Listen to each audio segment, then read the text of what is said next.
Hello, hello, hello. Good evening. And look who done slid in there like Eddie Kane. You know, we going to start the show. Yeah, exactly.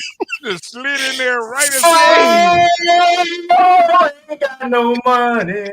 I don't have caviar. Marcus Eddie Kane the third then came sliding in. Good to see you, brothers. Kelvin, Marcus, good to see you. How's everybody doing tonight? Doing good, man. Good, Doing man. wonderful. Man, we East Coast champs on one side. Got a chance to, with the track to do it again. Baseball in first place with a big series coming up. None of our guys, none of our main guys in the transfer portal committed anywhere yet, and now the portal is closing. I'm feeling a little froggy. I'm ready to jump. It's a good time to be a rattler. Good time. We are in the golden days. I feel like we're just in the start of the golden days, Good times. Good times indeed. So yeah, we got a lot to talk about on tonight's show.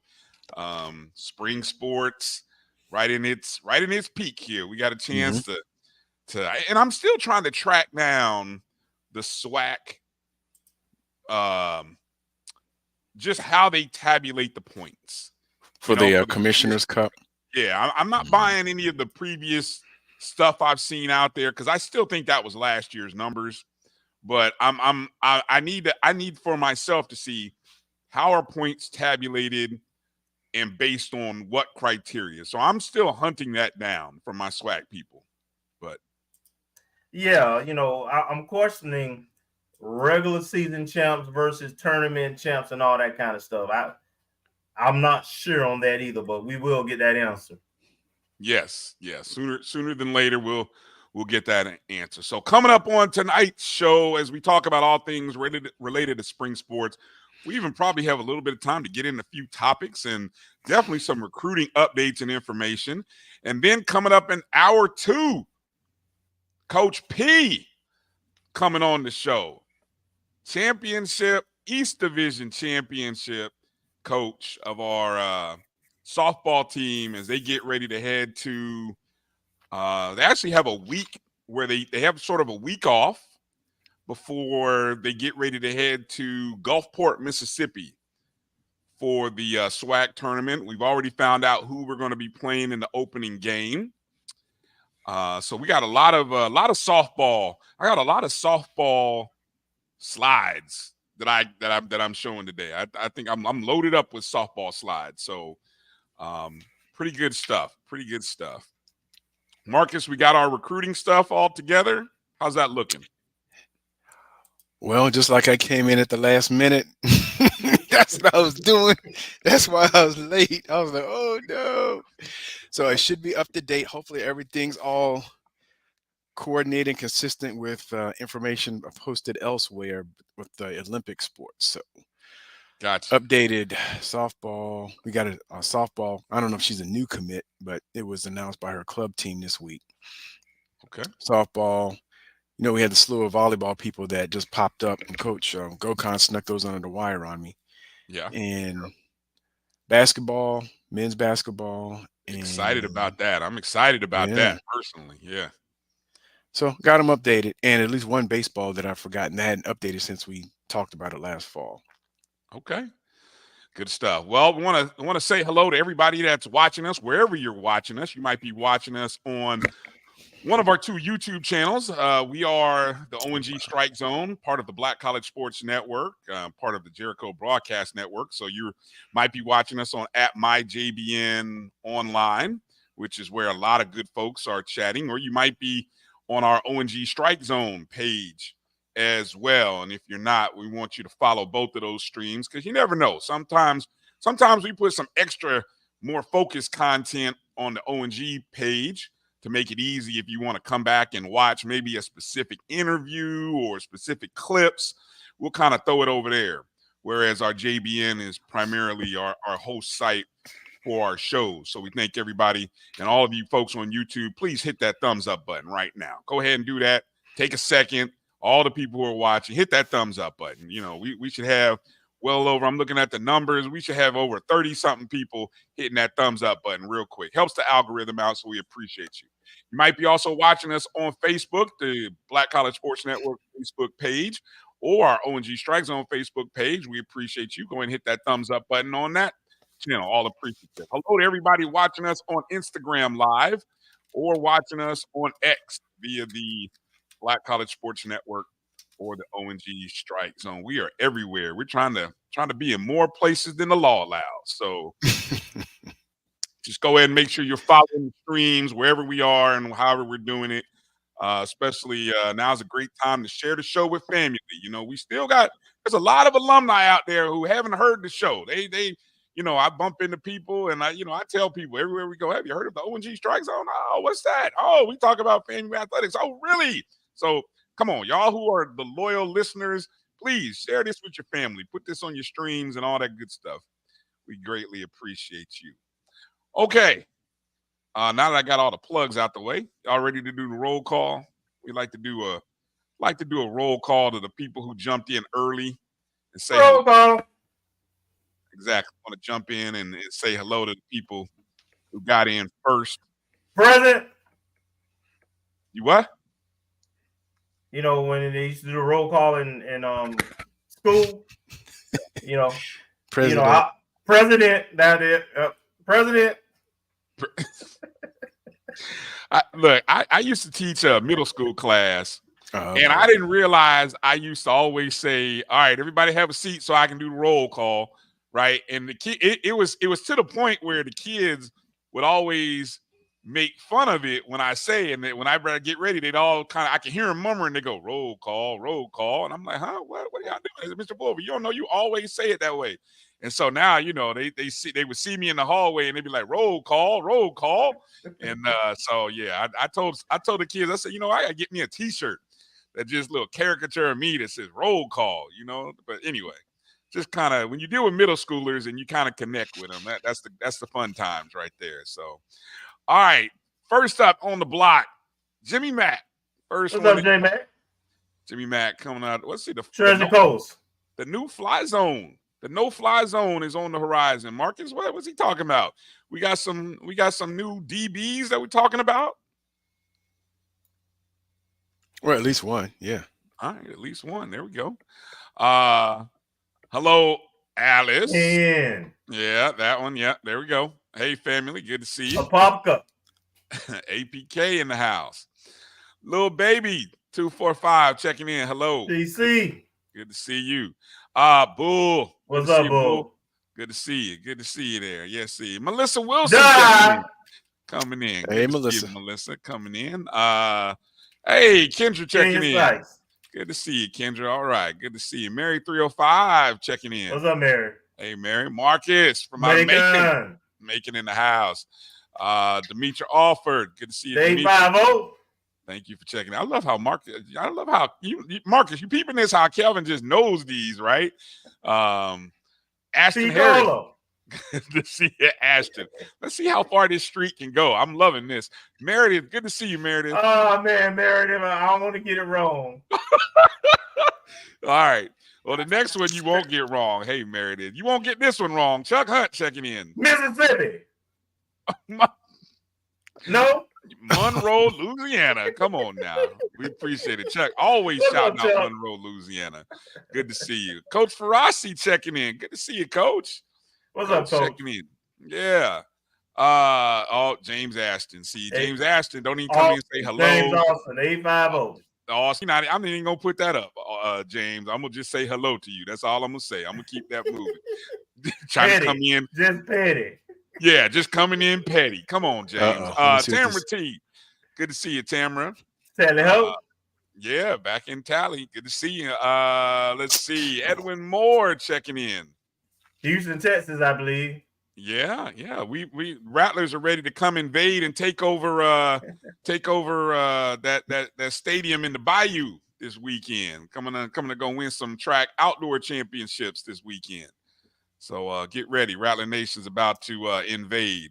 Will Davis, good to see you there. What's up, Will? Will, good to see you. Little baby says we got a year to get ready for that SWAC. Hey, look, It's open. I was gonna say, is it open? It's open, right? Yo, it's open. Absolutely. It's open. Yeah, Coach. Right now, you would think Grambling probably got, because right now they still got their coach. They did still lose some players, but they played a lot of players though. So you probably say they probably the favorites, but it ain't a overwhelming favorite. And if Grizzly come back, if she get cleared, woo, watch out. Look out. Watch out. A lot of people. Marcus said, "Look at that." Well, I'm not doubting, but we need to sign some people. I'm seeing a whole bunch of signings at other schools, especially Alabama A&M. So I'm like, oh well, they had to. I think you got to. When you think about how many people left that program, which is an amazing story just in itself. A coach leaves after 8 years, says she's leaving. They hire her in the former coach at UAPB, and the coach who left A&M got a new job in the SWAC. Unbelievable, man. I don't. Yeah. It's crazy. We're like the Black College SEC. Yeah, exactly. Whole lot of swapping and just mess. Yes, exactly. It'll be interesting to see. Good evening, Alice. Good to see you checking in from West Palm Beach. EA checking in. Good to see you, EA. Thanks for coming in. What's up, EA? Yeah, let me see. Who else is in here? JT. What's up, JT? Hold on, let me see. I got him. Yeah, there we go, JT. Good to see you, JT. Thanks for checking in. We got a VIP in the house. Who's that? Yep. Right there? Liv? She need to come on. She need to log in. Yeah, Liv. Come on now. It's been a minute. Good to see you, Liv. Good, Liv for hoops. Come on in. Good to see you. Doc's in the building. Doc. Dr. Lori. What's up, Doc? Good to see you. We missed you, Doc. Hope all is well. Hadn't seen you in a minute. So, y'all folks in the chat room, make sure to do right now. Do right. Be right. Do right. Be right. That's all I'm going to tell you to do. 80 Drew coming in. What's up, Drew? Just finished up the SIAC. Okay, so who won the SIAC softball tournament? Anybody got any updates? I know Drew does. He can tell us. Yeah. Dexter checking in. Good to see you, Dexter Martin. Good to see you, man. What's going on, Dex? Let me see. Where? Who? What I missed? Oh, the high. Okay, yeah. I gotta. I'm like, who? Where? Adrian Cook checking in. Good to see you, Adrian. Let me see. Anybody else I missed? Jay Hunter checking in. That's all right. You late? You're not too late. You get coming in a good time. All right. Anybody? It looks like I got everybody. Say hello to everybody. Hello, everybody. Hello. Okay, let's kind of get the show rolling.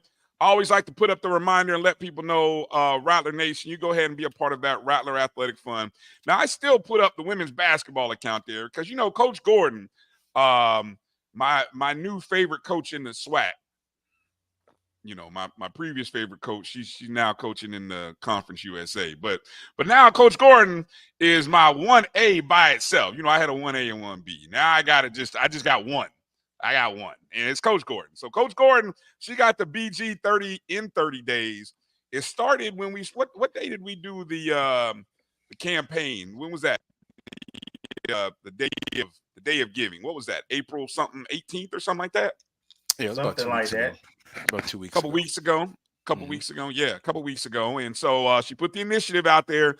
She needed $30 donations. And so we're trying to build up the pot on that fund. I donated in, put my 30 in, because I want us to be able to really dominate. And we know what kind of coach we have, and let everybody else do what they're doing. But we need to get down and we need to add up in these coffers so that we can get this women's basketball program rolling, so that coach can get more of her kind of ladies in the program. And so that's what that's for. So there's the women's basketball account. 00 or 0007 is the account code. $30 donation goes right into the women's basketball account. $30. That's all she asked for, and it's 30 days. So you do the math on the dates from the 18th all the way till whatever date that is, 30 days later. I'm not going to say. So maybe May 16th, May 17th, 18th, 19th, somewhere in there. But BG 30 and 30. That's what I like to call it. So shout out to Coach Gordon. And by the way, Rattler Nation, we appreciate y'all, man. Y'all showed out. We had one of our football players who needed a little more money to get there. Mark Clark. And Lamar, he came on the show. He gave us his information. And do you know, by Friday, yep, that he was already above his mark. He was there. Good job, Rattler Nation. Exactly. Thank y'all. You, Rattler Nation. Thank you to everybody, the O&G family, for making that happen. And also GT3 too. Gerald Thomas got the ball rolling on that with the article that he did 1 week before we did the show. So we just kind of I appreciate Gerald for putting the article out there, which gave us the inclination to go ahead and reach out to those two young men. And so their missions trip, I think, coming up this weekend is when they leave on Sunday. So I believe so.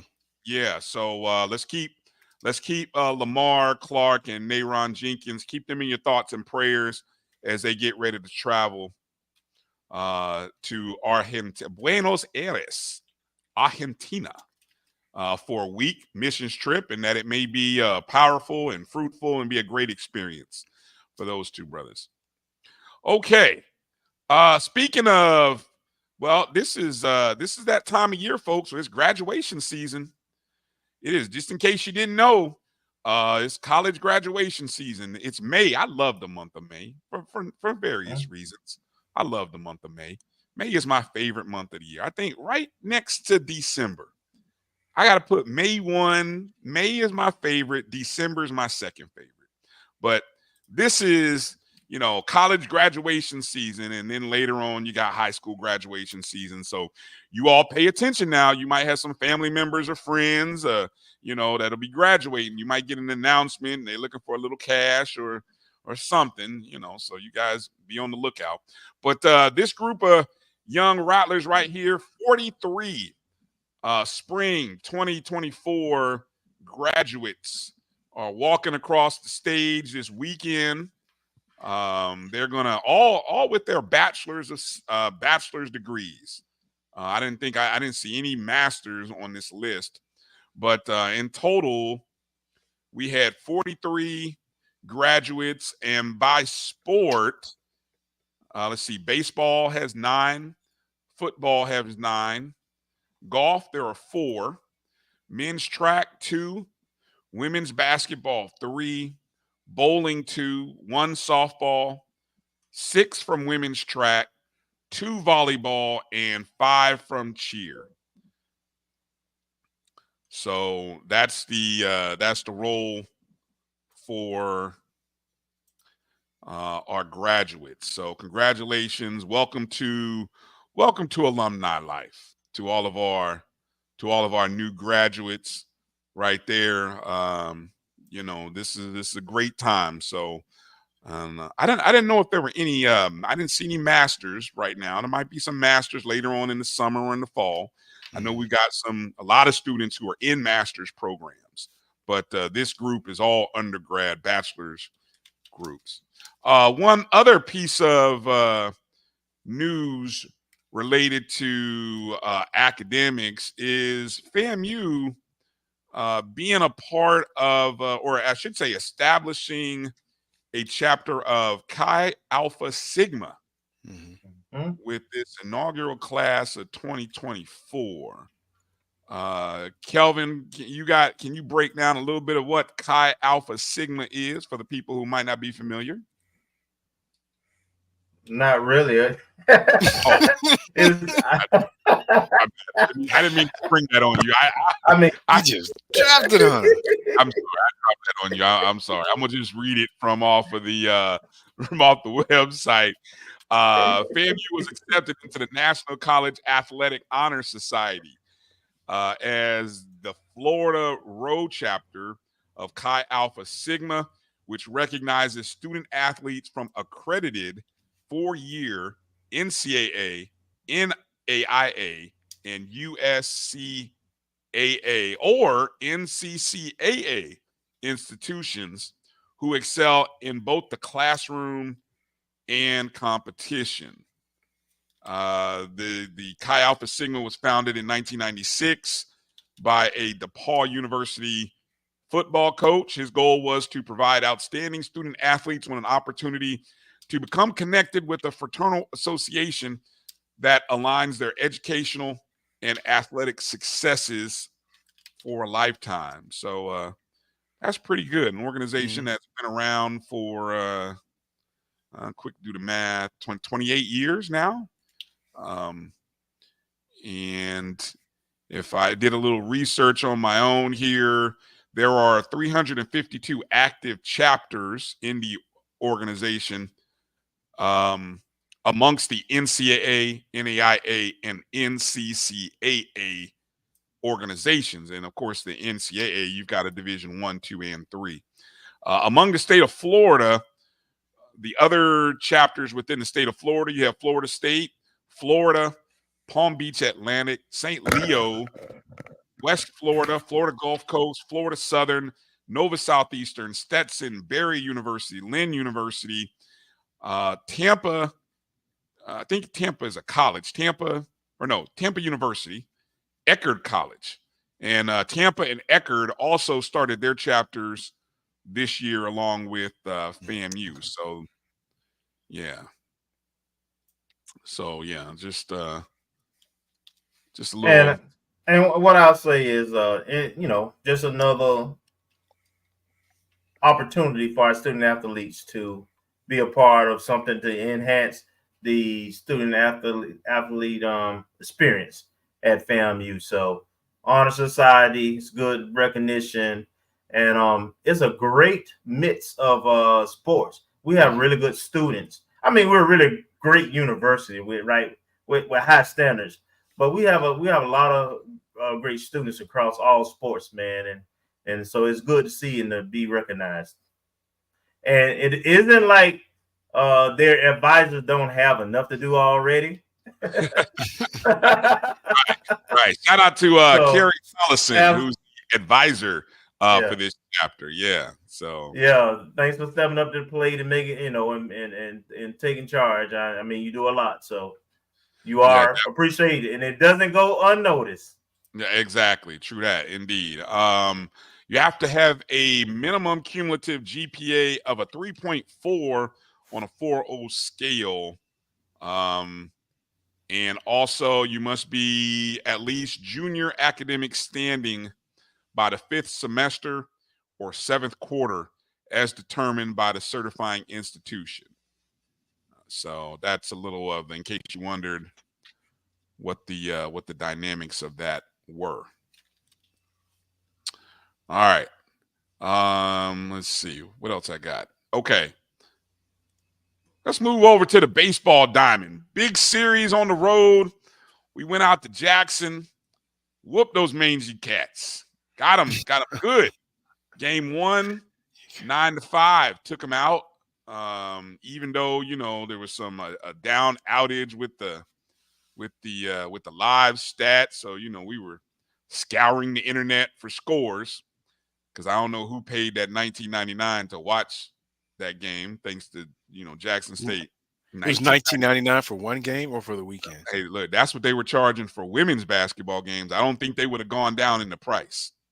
So, yeah. So anyway, 9-5 was game number 1. We did lose game 2 on Saturday, 5-3. But as you can see, we rebounded on Sunday and basically shut them out on a Sunday, 12-0. So another series 1, which, hey, that sets up for, there's you see the scores right there from across the conference. Texas A&M Grambling took 2. That was a big game over in the West Division right there. Grambling taking 2 out of 3 on Texas Southern. Right. That was a big series. Big series. And then you can also see, how about Alabama A&M taking out Bethune 2 of 3 in the last 2. That was also a big series. It was. I mean, Gave him some cushion. Hey, it did. It did. It's funny you say that. Yeah, because looking at the standings here, as you can see on the standings right now, we have a 2-game lead. You know, we theoretically could be going into the series this weekend either tied or possibly, yeah, we at least it could have been tied had Bethune not lost to Alabama A&M. But kudos to Alabama A&M for hanging in there and fighting. But as you can see, this upcoming weekend is a big series against Bethune. Actually, the next couple weekends. Who's after this weekend? Alabama State. Alabama State up there in Montgomery. Yeah, and then we end the season at Valley. Yeah. Okay, so the next two, so this is it right there. And so we're at home against Bethune. And then so we're 2 games up on Bethune, 4 games up on Alabama State. Nobody really, a lot of if you look at the streaks, nobody's really putting together. I mean, all the high number. Remember, just last week, Bethune was on a 7-game win streak. Texas Southern was on a 10-game win streak. Yeah, all that stuff is gone. All that stuff is gone. You can see it's a little tight there in the West as well. FAMU does have the best win percentage right now in the SWAC, despite Bethune-Cookman having the most. Well, excuse me, no, Jackson State has the most wins. Yeah, but and had a weakest schedule. But I thank you. I was going to say all wins ain't equal, because all you got to do is go look at the metrics and figure out who did what. They ain't got the best conference record though. No, they don't. No, they don't. Yeah, when we talk about that coverage, yeah, we'll talk about that in a second as we get into talking about not all schedules are the same. Hey, let me just say this. 2 things real quick. All right, shout out to Tony, another Rattler. Coming from his household, legacy. So congratulations on that. And then and then Edwin Moore, the grass ain't the reason why I battle on the 1-1 game. All right, it's a little bit more than the grass. That's all I'm saying. Man. Exactly. Huge game coming up this weekend. Huge series coming up this weekend. I mean, this definitely should be good. 2 programs that are putting guys into major leagues. I think I was listening to Doc's show. A young man from Bethune just took the mound yesterday for Bethune, and we got a pair of guys in the pros. So and we might have a few others on the roster, in my opinion. Right. So this is going to be a great weekend to get out the more kiddos. That's all I'm going to tell you to do. Pack up the family. Bring the cooler. Just be ready to come watch a great baseball series. I'm looking forward to it. Appreciate everybody online showing some love to Christopher Matthews, good friend. Tony's son. The high. Magna cum laude, and with a bachelor's in political science. That's awesome, man. That is awesome. Proud parents. So congratulations, buddy. Congratulations. Okay. Let me see. I saw a good question in here. Jimmy Mack asked about a couple of guys as grad students. I would have assumed, Jimmy, that if they were graduating in the spring, they would have been on that list. So they may be summer grads. Mm-hmm.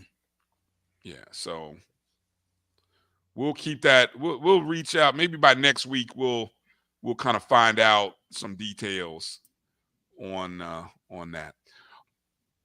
All right, let's take our first break of the show and come back, and let's talk about that championship division winning softball team and just some of the stuff that they're doing.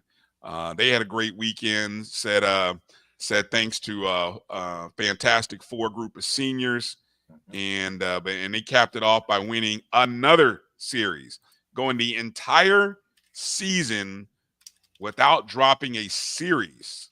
All right. Awesome stuff. And when I show you the stats, guys, I think we may have, well, first off, two things.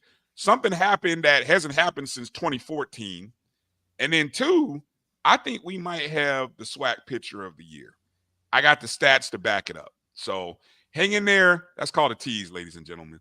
And so when we come back, we'll talk about the softball team. Don't forget that top of hour 2, Coach Camise, Patterson, Coach P coming on the show. So get your questions ready. Any questions that you have, drop them in the chats. I'll make sure to star them, and then we'll make sure to ask Coach when she comes on the show.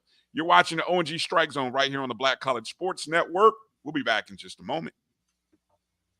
The Cuvée Group is a Florida-based marketing and training consulting firm. We help businesses communicate to their target audience and engage them in conversation. We also help to expand their audiences, which will ultimately result in growth for those organizations. In addition to being a certified constant contact specialist, my colleagues and I are also certified in John Maxwell Leadership Principles. We use these proven principles to conduct workshops, training, and private coaching sessions for individuals and companies looking to take things to the next level. Contact us to schedule a free consultation. Issues today, don't delay, call Cuvée. This is the Dean of the College of HBCU Sports, Kenyatta Cavill of Dr. Cavill's Inside the HBCU Sports Lab with Mike Washington and Charles Bishop. Come mix it up in the lab where the course lecture is in session every Tuesday from 6 o'clock p.m. Central Standard Time on Facebook Live, YouTube Spreaker, or the BCSN app, as we discuss all things about the HBCU sports culture, including exploring the week that was in the sporting HBCU diaspora, as well as the upcoming week of HBCU sports. With me, the Dean, the College of HBCU Sports, on Dr. Cavill's Inside the HBCU Sports Lab with Mike Washington and Charles Bishop. Course lecture dismissed. From novice to aficionado, find yourself here. High quality cigars plus personal customer service. Slow Burn is Waco's only mobile cigar lounge, featuring a meticulous, curated collection of premium cigars. Visit our website, www.slowburnwaco.com. That's www.slowburnwaco.com.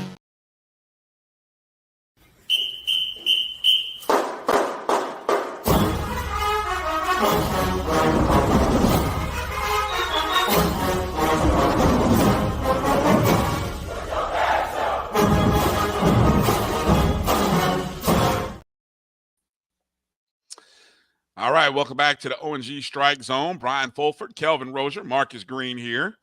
Kelvin, what's going on in Tallahassee on a Wednesday? I just looked at something that Kenya retweeted this, but I just saw a picture from 5:53 this afternoon outside of Top Flight.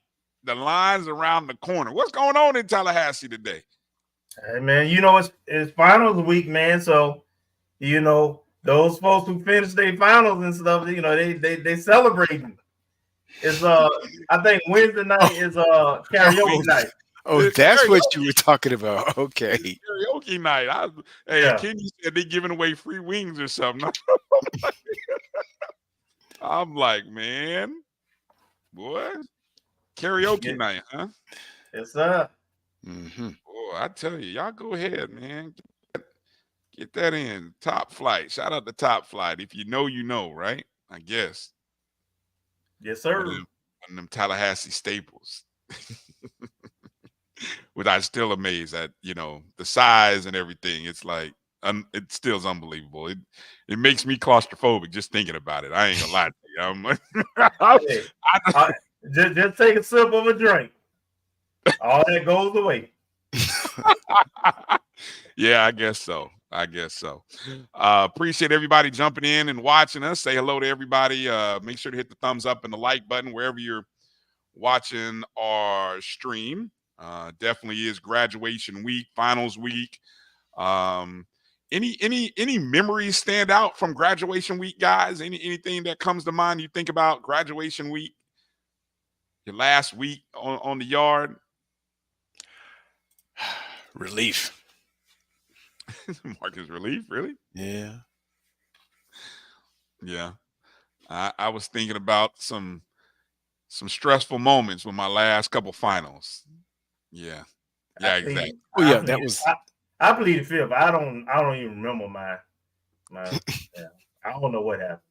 Yeah. All right. That's a story for another day. I got you. All right. Okay. Dr. Lord, wait a minute. What you say? All right, Jimmy Mack. Let's see. Happy birthday. Congratulations. Two-time graduate. Okay. Yeah. Happy birthday. Savoy. Yeah. All right. Let me see. Dr. Lori says she remembered the Savoy Club. Okay. Yeah. All right. On the other side of the ditch. If you know, you know. You missed karaoke night, huh? Okay. Man, I didn't even know that was a thing. So I'm okay. All right. Well, shout out to everybody at karaoke night. Anybody at Top Flight might be watching the O&G while you're waiting around. We say hello and we salute you. Y'all be safe. Have a good time. And maybe we'll have to do a impromptu karaoke night one day when we come up and do a live show. Something, I don't know.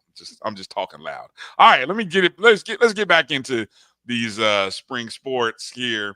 We're gonna start off with Thursday from last week. Before this was the makeup game against Valley. And a historic pitching performance for Lauren Peppers as she throws the first no-hitter in about 10 years, according to FAMU Athletics and the information out there. Of course, we only needed 5 innings because you see we jumped on Valley with 10 runs in the first. Mm-hmm. 10 runs. I mean, Jesus. Everybody, you get a hit. You get a hit. You get a hit. You get a run. You get a run. Come on in. You probably got walked. You probably got hit. Come on in. Anyway, 10 runs in the first. I have a question. Lawrence, what do you say? You have a question. Go ahead and go through the rundown, but I had a question. Yeah. I can't remember if I asked in our chat, but was there something that went on a little earlier this spring? Regarding whom? I don't want to spread rumors or anything, but I thought I read or saw something where there was a little conflict between coaches, and I can't remember, with the SWAC team and us, and I can't remember if it was Valley or not. There was I had heard. Well, I'll say it. Hell, I don't care. Somebody had reported that what was the last homestand that we had? It was a guy who used to coach. Well, I guess he was at FAMU briefly. It wasn't very that long. I think he's the head coach. I can't remember which team it was. It was somebody who said somebody was running after a chase. I don't know. Yes. I'm assuming it was playful. I hope so. But the way it was described didn't seem playful, but I mean, I don't know. Mm-hmm. I didn't hear nothing else about it, so I'm up. Yeah. Okay. I figured I'm gonna spin it positive unless Coach P tell me something different now. Yeah. Well, I just didn't know if this tail cutting was like a tail cutting. I got you. Yeah. So Lauren Peppers throws 5 innings, only needed 5. Strikes out 10, only allowed 2 walks. So, didn't quite have a perfect game, but still, hey, a no-hitter is a no-hitter. There's only been 2 no-hitters in the SWAC season.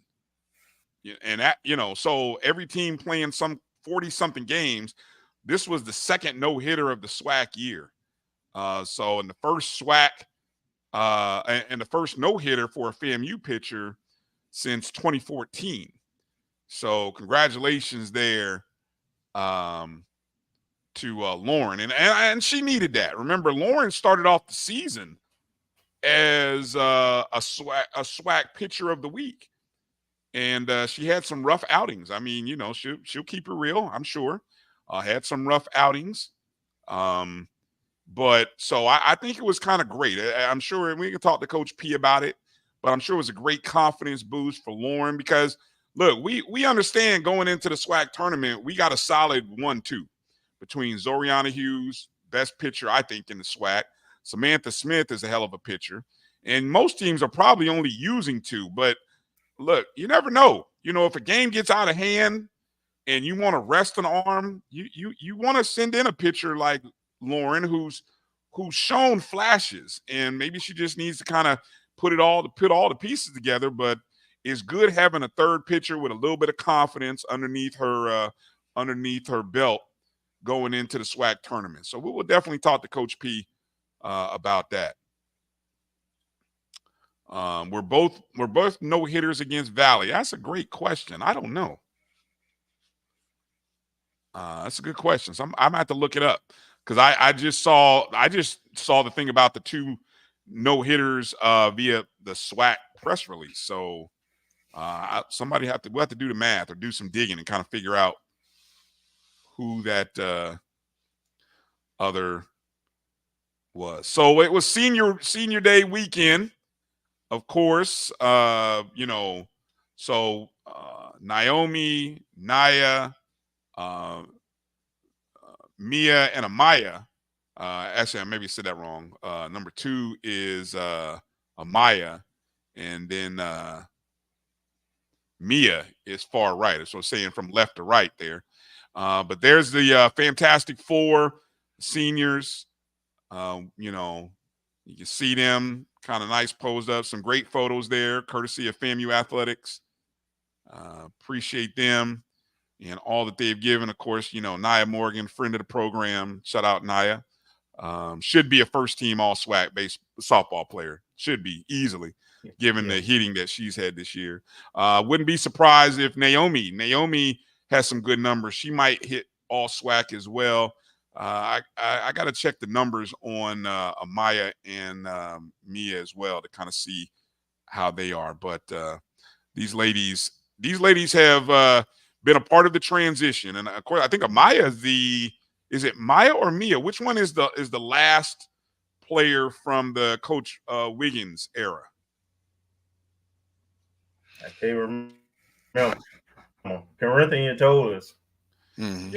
Yeah, he did. I know one of them is the last one. It might be Mia. Anybody who knows, feel free to put that in the chat room. I'll make sure to get that right. But so that's the transition, and these ladies, have helped. They've helped set and reset the program. I think they've helped put the program back onto its winning path, and as you can see by this season, and I think 3 of them are grad students. So it's Mia. Yeah, thank you. G-Man on the block said Mia is the last recruit from out of the Veronica Wiggins era so that would have been Mia's freshman year. And there's a nice team picture. Everybody, surrounding coaches and everything. Hey, Bryan, and let me just say, look, Rally Nation, we can win in black. Yay! Look at that. Look, we can. Yes, indeed, we can. For all the people who are like, "Oh no, we don't want to wear black uniforms." We can win in black. Exactly. Well said. I'm glad you said that. And man, just look at that, man. So many beautiful brown faces. Just that is what warmed my heart when I looked at this photo. That right there. That just, hey, be proud of that, FAMU. Proud of that. Coach Patterson just living in the legacy of Coach Wiggins. And I mean, look, a lot of teams don't look like that. And so. Hey, I ain't want to start nothing. Start it. But why one person got a big picture? See, don't go there. I don't know. See, maybe let me move on because see, you wanted to start something. I'm gonna let you ask Coach that. Okay, so as mentioned, we did win the series. Took 2 out of 3. We took game 1 over Alabama A&M 9-1. And then I think we did the same thing at game, I think it was game 1 of the doubleheader on Saturday. Also a similar score of 9-1. Unfortunately, we dropped game 3 by a score 7-6. Even though we out-hit Alabama A&M, we dropped that game 7-6, but still we had mission accomplished. We had already won the series, and again, FAMU softball did not drop a series all season, and the only other team can say that is Prairie View A&M. So who's the 1 seed? Yep, you said it, Edwin. That's Kelvin. It's not me today. It's Kelvin being messy. Exactly. So there it is, officially by the SWAC, the 2024 East Division champions. Congratulations, Coach P, and to all the ladies of FAMU softball for securing that East Division championship. Secures us a nice spot in the tournament. I think I saw the latest numbers. We're supposed to take on UAPB in the opening game of the SWAC tournament. Again, SWAC tournament starts May. Someone help me out here. Is it May 8th? Was it 5th through the 7th? It's on the 7th script. through the 10th. 7th through the 10th. Yeah, 7th 7th through the 10th. I like how you I said put it in the script, man. Hold on. You notice how he said that? Like, are you looking at the same script? Come on, you could have jumped in there. I wasn't on that tab at the time. That's all right. That's all right. Hold on. Let's see. Hold on. That's not what sorry. That one got it. Sorry about that. Yeah, any word on broadcast? So the SWAC tournament is all broadcast on the SWAC digital network. So on YouTube, kind of like last year. It's on YouTube. It is on YouTube, yes.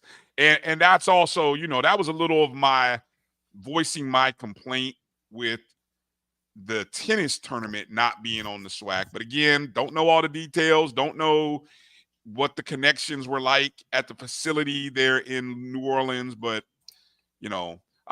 this weekend is the SWAC Outdoor Championships. That too will be on the SWAC digital network. So, I think, to my knowledge, I think tennis is the only thing that hasn't been streamed on the SWAC digital network.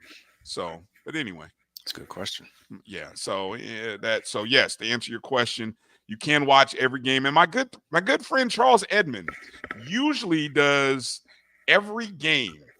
Gulfport, Mississippi is not far from his home. He will do every game from that facility. It's a nice park too. Nice field turf, very similar to what we play on. So our team should really feel at home on a similar turf and surface. So good stuff. Good stuff. All right.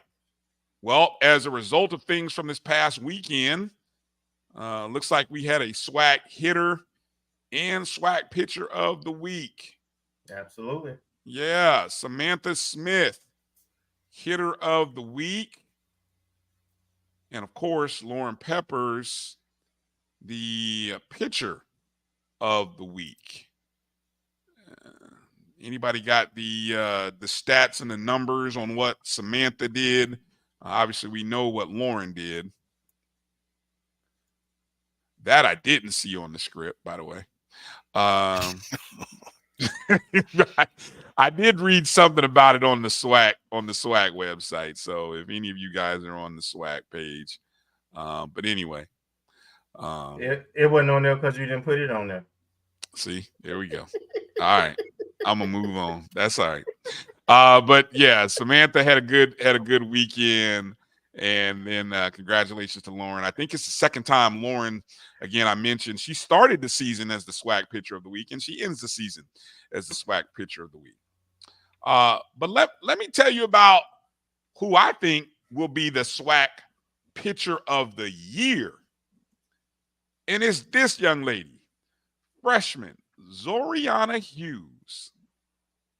And I went and did the numbers, okay? Went and looked at our previous SWAC players of the week, hitters and pitchers, and you can see the entire list of folks there from from Naomi Jones, who's been a hitter of the week twice.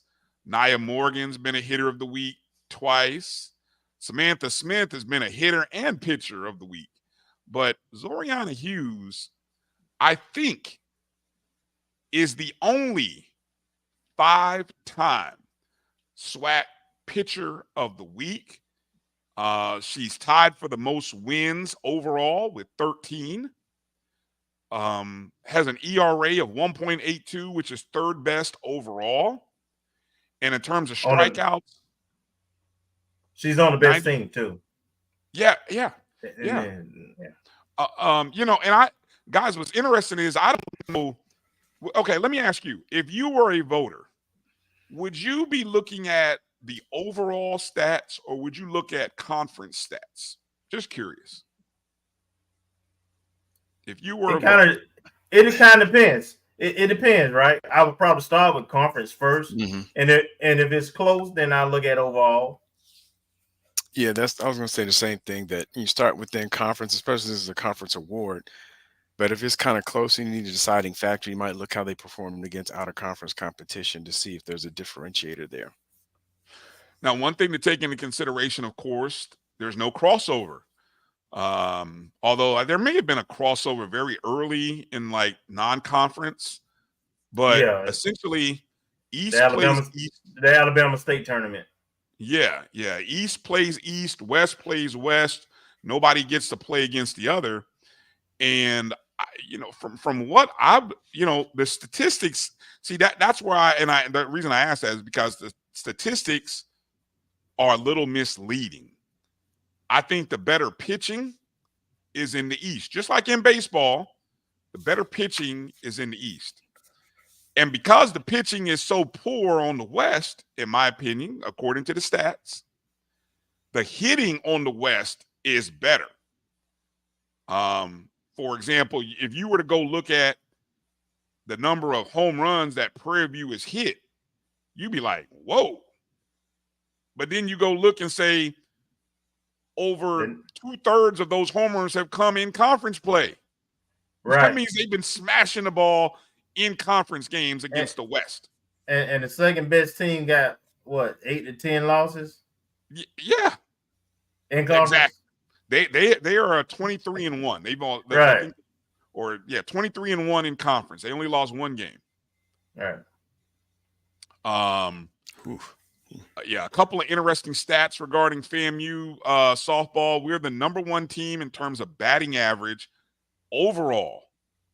We're the only school with a above 300 batting average in amongst the season total stats, a 312. Next highest was 299. Now, looking at conference play, it changes. Within just conference statistics, we're second with a 358 batting average. Guess what? Our rival Bethune-Cookman is number 1 with a 361 batting average. We are first in ERA as a team in conference games with a 1.75 ERA, but then you get into overall, 6th overall. And I'll get into why that is in just a second. Opponents' batting average. We are first in opponents' batting average. Overall and conference. Opponents are only hitting .248, and in conference, it's even lower, .206. So what was it that Coach Jam was talking about last week about going into the playoffs? He said what? It all comes down to what? Pitching.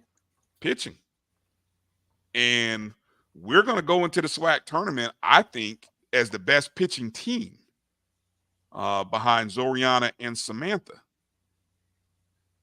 Now, one of those interesting numbers, guys, let's take a look at just overall, right? When we think about just where does FAMU softball rank overall, right? I went and did some digging up of just some RPI numbers. And among the top 5 HBCU softball programs, I don't know if you guys have seen the latest poll by HBCU softball. Yeah. They had us ranked 3rd behind Who was first? Was it Morgan or Prairie View? Prairie View was first, I think, weren't they? Yeah, I think it was PV, then Morgan. PV and then Morgan and then us, right? But when you go look at RPI, and I put this in notes, the number one team based on RPI is Tennessee State among HBCU programs, right? Now, part of that poll is using a conference record, though. Who? What are you talking about? The poll that HBCU softball? Put out. Right. Yeah, but so this is why I always like to look at numbers, because the RPI looks at numbers like everything, right? Strength of schedule, non-conference, conference, all of that stuff. Yeah. So Tennessee State plays in the Ohio Valley Big South, which among softball conferences, among the 32, they're ranked like 16th, something like that. Number 2 among the top 5 is Howard. Now Howard has like a 30-something, they won like 32 games. I think they may have the most wins among HBCU programs, right? Something like 30-something wins. They just lost 2 or 3 to Morgan. Mm-hmm. Right. So you talk about why it's fluctuating. Number 3 team on the RPI list is FAMU, 196. And the interesting number that I saw, FAMU's non-conference record is 4-13.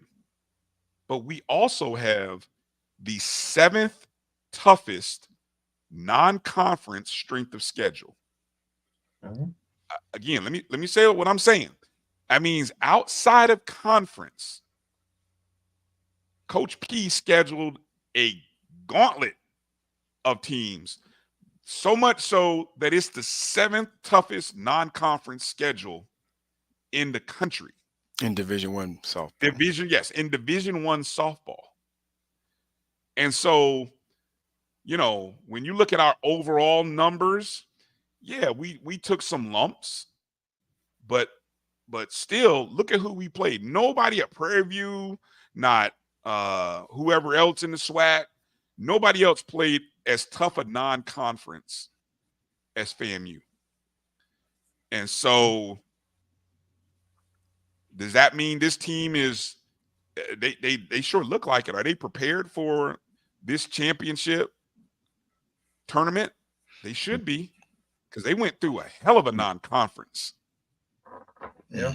It seems like that's the MO for a lot of our Olympic sports as well. I mean, even football, but I know even a lot of that's driven by finances and economics. But I think it is at FAMU, Marcus. It is. Yeah, that's what I mean. Because it seems like every sport, we play a tough out-of-conference schedule to start the season and then go into conference season, and having been either battle-tested or separating the wheat from the tear, if you will, in terms of who's going to play. Yeah, to that point, Marcus, if you look at our regional schools in the state of Florida, you look at your JUs, your Mercers, North Floridas. Even when they play Florida State, they pick up wins against the big boys too. So you're right. Regionally, baseball and softball is big in this part of the country, just like football is, and because of the weather, we get a head start, and a lot of teams travel in the month of February and March to the South to be able to play these games. But yes, I think part of the tough schedule is just the fact that regionally there's a lot of good teams and a lot of good players. Mm-hmm. Yeah, and we're not. Maybe it's because we're not around so many Division II. I don't know what it is. It just seems like we're not. Maybe purposefully, we're not scheduling some of the teams that our other opponents in the SWAC are scheduling. That we don't punch down. I said it last week. We don't punch down. Say it again for people in the back. We do not punch down. Not at FAMU. That's well said. Well said. All right. We're going to find out about that tough schedule and how that tough schedule has set us up for success with Coach P coming up on the other side of this break. Get your questions in. You guys have some questions in the chat. Now's a great time to go ahead and put them in so I can star them, and then we can talk to Coach about them. So hang in there, because coming up, we're going to talk to Coach Camise Patterson, talk about our softball team, the East Division championship title that we wrapped up, and get ready to head out to Gulfport, Mississippi, and go win us a SWAC title. So we'll talk about that and more with her coming up on the other side. You guys are watching the O&G StrikeZone right here on the Black College Sports Network. We'll be back in just a moment. It's never too early to plant the seed, to share the tradition, and instill a sense of pride in your HBCU with your little ones. HBCU Pride and Joy Children's Boutique helps you share your school spirit with a wide selection of adorable kids apparel and accessories officially licensed from your favorite HBCU. Visit hbcupridejoy.com and follow us on all social media at HBCU Pride Joy on Facebook and Twitter. This is Bryan Fulford. AD Drew and I are co-hosts of the BCSN Sports Wrap. We talk about all things related to HBCU athletics. From the games, teams, coaches, and fan interest stories, we cover it all. You can find our shows on Facebook at BCSN Sports Wrap, YouTube at MyJBN Online, and everywhere you listen to podcasts like Anchor, Spotify, Google, and Apple Podcasts. You can also find the show on the Jericho Broadcast Network's app. Make sure to download. We look forward to you joining the conversation and being a part of the show. I'm returning to Clinton Parish, and Tampa's my community. I grew up here, went to school here, and my wife and I make our home here. What makes Tampa special are its people. So when I represent someone injured in my community, it's personal. Call my office and speak to a real lawyer and not some referral service. I will fight the insurance companies to get the settlement that you deserve.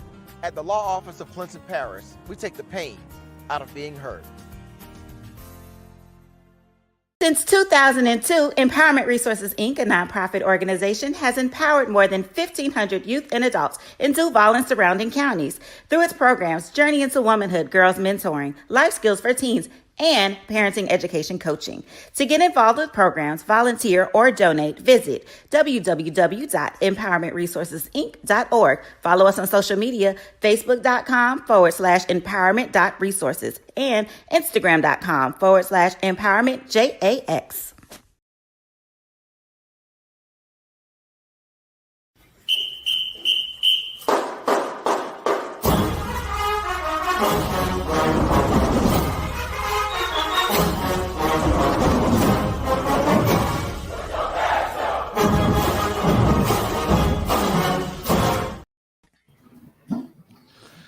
All right, welcome back to the O&G StrikeZone. Bryan, Marcus, Kelvin, and joining us is our head coach of our SWAC East Division champion softball program, Coach P. Coach, What's up, Coach? Coach, Hey, how you Coach. doing? Coach, you started. Coach, I told y'all we was going to do it, and we did. Yeah, you started early, Coach. Year 2. Yep. Year 2, Coach. You too. That's awesome. Coach, share with us some of your thoughts on the accomplishments of what this team has done. I'm sure this is one of those like first check marks. I mean, you know, like there's a lot of things you want to do, but it's probably the first one. You gotta kind of be division champs first before you kind of start doing all the other stuff. But maybe not. But talk a little bit about this season and this accomplishment for this team. Yeah. First of all, I gotta say thank you to God, because, you know, just knowing that, you know, at the age of 31, being able to be a head coach of a major institution like Florida A&M University, that's a huge accomplishment. So shout out to the big man upstairs, and shout out to the people who helped get me here, my parents, family, friends, all those people. But yeah, I'm just so proud of this team. Like from day one, we talked about, you know, having a champion mindset, you know, going into practices, making sure that we're practicing harder than what we have to play, making sure that when we have those games, we can take advantage of the teams and, you know, score a lot of runs, steal a lot of bases, hit some home runs, that we do the things we're supposed to do. And they have lived up to every challenge, every expectation, everything that we've thrown at them this year. So it's really them. It's really them. It's the team. Man, that's awesome. That's awesome. I don't know. Did you get a chance to hear our discussion there before you logged on? We were talking about the non-conference schedule, and did you get a chance to hear any of that? Yeah, I like to listen to y'all all the time. So I got a chance to hear that part, and I heard y'all talking about how Mercer and JU, how they stole a couple wins from the big dogs, and I think Kelvin, you said something about how we don't play down, we don't beat down, we don't punch down. There we go. No, we don't, and that's no shade to any of the other teams out there who decide to play their non-conference schedule how they want to, but for us, it doesn't make sense to play Division II teams. It doesn't make sense to play NAIA teams because those teams are not as good as what we see in the SWAC, and they're not the teams that are going to help us get ready for what comes after SWAC. I think so often we can get so focused on just winning conference, just getting to the tournament, and it's like the goal is so much bigger. We want to win the conference championship. We want to go to a regional. We want to win games and win a regional. So making sure that our preseason and our pre-conference schedule allows us to be able to see those teams that we could potentially face in the regionals. One more question here from a coaching perspective, and I'm going to toss it over to Kelvin. Because I think the season, again, I mentioned that, we had the number 7 strength of schedule non-conference, 4-13. I think if we started off the season, I'm not mistaken, maybe like 0-10, 0-11. So, I mean, that first stretch, those first 3 series were really hard. I mean, they were tough. Talk a little bit about how you keep the team's mindset focused on the bigger picture so that they don't get down on themselves early with not seeing the results on the scoreboard. Talk a little bit about that transition. I could sit on here and say, oh, it's easy, like we're always looking for it. But no, it's actually quite hard. It's a little difficult because, we brought in 13 new people. And all 13 people are used to they want to win. And our mindset is we want to win, not at all costs, but we do want to win. And so knowing that we have a very competitive team, we have a team full of gamers and just people who can play the game. And, seeing those losses that we had to take, sometimes not scoring a single run, things like that, like it's hard and they can kind of get to them. But we kept telling them that they were going to be prepared for SWAC. We kept telling them, hey, like, we get through this first part of our season, like we're going to be set up so wonderfully that y'all going to see the fruits of your labor. We just have to keep working hard, and we can only control what we can control. We can't control how good the other teams are. We can't control, if they hit it hard. We can control where we spot our pitches, how we make our plays on defense, how we swing the bat. We can control all those things. So as long as we're focusing on ourselves and what we're doing and progressing every single day, every single week, every single, tournament, we're doing what we're supposed to do. Nice. Go ahead, Kelvin. Coach, I can't emphasize enough the season that we have put together. I mean, you're young. You have a staff. I'm talking about your assistant, new, young. You just talked about how many new players you had. But you did always talk about a vision, about talking about the right fit and the FAMU culture and bringing in young ladies who buy into the team process. But still, Coach, it's year 2. And we are SWAC East champs. So, what is it that, what was the secret sauce? What made all that possible? And then from that, what's your outlook for the tournament? A lot of prayer, a lot of prayer, a lot of late nights in the office at home, a lot of scouting, watching film, and really just trying to see what the team needed. This team, I'm not gonna give you all the secrets, but I will tell you, like, we're not a team that had to practice every single day. Now, don't get me wrong, we practice a lot, we practice hard, but we took out every Monday. We called it Mental Mondays. So we had the sports psychologists come talk to them. They worked with the sports psychologist. That was totally coaches hands off, so that they had another safe space where if they needed to, talk about something that they're dealing with, they could feel comfortable going to somebody else to talk about it. We watched film, we talked, we did a lot of team building exercises. It wasn't just, going karaokeing together or going bowling or whatever. Like they make keychains for each other during one of our mental Mondays. You know, they talked about their why, they talked about what it means to be at FAMU. So we spend a lot of time really digging a little bit deeper into who they are as people. Because at this age, at this level, you know how to play the game. You've been playing it for so long. Like it's really just refining some of those smaller things, some of those important skills, and getting everybody to be cohesive on the field. But it's really the mind. Like at this level, you're going to have a lot of good players, but the great players are the ones who can control their thoughts, can control their breathing, can control, you know, the anxiety that they feel if they come up in a big situation, they have to get a hit. And so we talked a lot about that. And we did a lot of breathing, a lot of breath work. I don't know if you ever see me coach. Sometimes the players look down at third base and I'm like, hey, like, just breathe. Like you're good. You got it. Like, however it's going to, whatever the outcome is, like, as long as you do what you're supposed to do, you'll be okay. And they really, really leaned into it. So trying to make sure that the team got what they needed, not just giving them what we wanted to give them or giving them what we thought they needed. All right. And going into the tournament, we haven't lost 2 games all year in a row. It's double elimination. Yes, not gonna wood. But so you know, going into the tournament, we had a week off. Does that impact, you know, anything? How do you set up your rotation? Is it, you know, you just gonna do like you've done the season? Does anything change? Things changed slightly, and not so much because we've been off or because it's the tournament, but we're in finals week. We got players who are spending hours and hours and hours, sometimes till 2, 3, 4, 5 o'clock in the morning in the library studying for their finals. So knowing that they have those things, being able to, you know, accommodate them, giving them, again, what they need in those moments. Like, do you need a day off of practice because your brain is fried because you had 3 finals? Great. That's going to do you more good in the long run than me trying to get you out here and pushing you for 2 hours straight. And now you're fatigued and you still got a final tomorrow that you have to go take. So we've changed things up slightly, but not too much. One thing that we did this year that we didn't do last year is we looked at the bracket and we said, okay, the plan is to win 4 games straight. You know, you win 4 games straight, you win a championship. So that's 1 game a day. Sounds simple, right? But we looked at what times that the games we want to play are going to be at. And that's the times of the day that we've been practicing. So like the first 2 games we play at 3.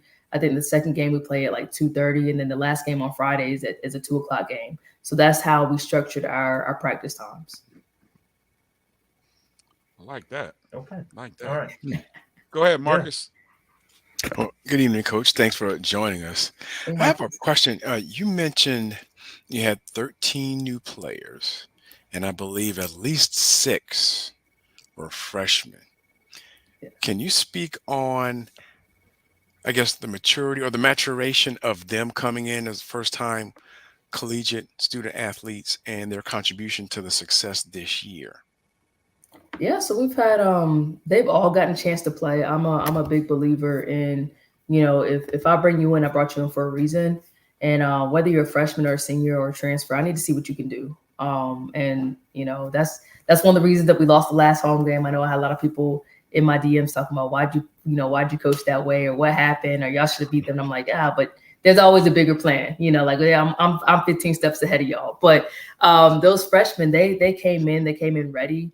Our conversation with them has been more of like, hey, you know, if you're not getting the playing time you want, it's because your skill set is good, but it's not great. So pay attention to the people who are in front of you. You know, pay attention to the small tweaks, small changes we're trying to make, and really lean into the process, and you get more of that playing time. And they really ran with that. Anaya Canty, our third baseman, she started third base for us mostly this year. And then Zoe, like, those have been the 2 freshmen who have really stood out the most this year as far as being able to adjust to the tempo of this game. But all of our freshmen have had a chance to play, and they've all been pivotal in certain moments. Like there was one weekend where Kiana Watson wasn't able to travel with us. And Monroe Oglesby, she stepped up. She had to play second base for the whole weekend. We were at the HBCU tournament, and she held it down. And, you know, she took her licks, and she took some hard licks, but she got right back up, and it made her a better player. And then Tiara Edwards, she's done an amazing job, especially towards the end of season, really coming off the bench, being ready, being a great pinch runner for us. So they've really stepped up, and I like the way that they're talking right now. They're talking about, okay, like, we're not done with this year, but next year, like this summer, I'm going to work on these things. And next year when I get back, I'm gonna make sure that the freshmen that I'm pulling them along to, and if they need rides here and there, like I got them, or if they want to spend more time at the field, like I'll make sure I'm out there to help them too. And they're really just ready to be even more productive for the team. Okay, thank you. Yeah. Bryan, you're on mute. Thank you. This past weekend, we saw something that hasn't been done since 2014. Lauren Peppers throws a no-hitter. And I found that so fascinating. I was really happy for Lauren because it's funny because she started the year SWAC Pitcher of the Week, had some rough outings earlier through the season. I feel like she's maybe this is a game that gives her the kind of confidence going into the SWAC tournament. Talk a little bit about Lauren, that performance, and what you hope that does, or what it did do maybe for her, the pitching staff, just in general. Oh, y'all should see the way she's walking around campus now. She just looks so much lighter. Like she's walking on clouds. And that was kind of our hope with starting her against Valley, was that she would get some good innings. We didn't know that she was going to throw a no-hitter. We didn't know how long she was going to be able to throw. But we just really wanted her to be able to have that confidence, at the very end of the season. Like you said, she has some rough outings. And what people have to understand is, they're student athletes. They're still young. They're still figuring themselves out. They're not professionals, so they don't have, all the time in the world to just sit there and work on their craft. They're still going to school. They're still working. She's really big in the community. She volunteers a lot. So she has a lot of other things going on. And so for her to be able to bounce back and for her to stay ready, that was a big conversation we had with her is, hey, like, we know you want to get more time on the mound. We know that you want different things, but if you stay ready when your time comes, you won't have to get ready. You'll be fine. And that's what she showed us against Valley last weekend. And 2014, like there's a lot of things that seem to be in sync with this 2024 team, that 2014 team. They went on they started that 4-year championship run, and I'm hoping that's what we can do too. Oh, see, look at that. Coach tying in the extra. I didn't even know all that. Okay. Oh, yeah. Yeah. All right. Good stuff. What else you got there, Kelvin? I'm going to let Marcus do all the recruiting stuff. I'm sure he's going to get that in. So, Coach, this is a Coach P question. And as a coach, what has this season taught you? Anything stand out? Things you would do different, just in general. What has this season taught you so far? Oh man, it's taught me a lot. It's taught me a whole lot. I think the biggest lesson is sometimes when you're coming in behind a legend, it can be really hard to coach your way, your style. And this year I really just been me. Like I was like, like, I can't be Coach Wiggins because she's a legend. She's the one and only. She's the GOAT. I can't be her. I can only be me. And, like taking, like I said earlier, taking out on Monday because I think mental health is really big. So being able to give that to the players, being able to, joke around with them when I need to, and then to be able to have that, that very personal, very close personal relationship with my players to know what's going on with them. It's been big. So really just leaning into, who is Coach P and what I want my coaching style and my philosophy to be, and really sticking to it, and just doing my best to make sure that I show up authentically in every moment that I can, good or bad, whether I'm liked or not. That's just what it is. So that's been a big lesson. I think last year, just still trying to figure things out. That transition from assistant to head was pretty rough, and so now knowing that these are the players that I've recruited, knowing that these are the ones who will respond to me the way I need them to respond, for me to be able to coach the way I can coach, and to get the results I want to get. It's been amazing.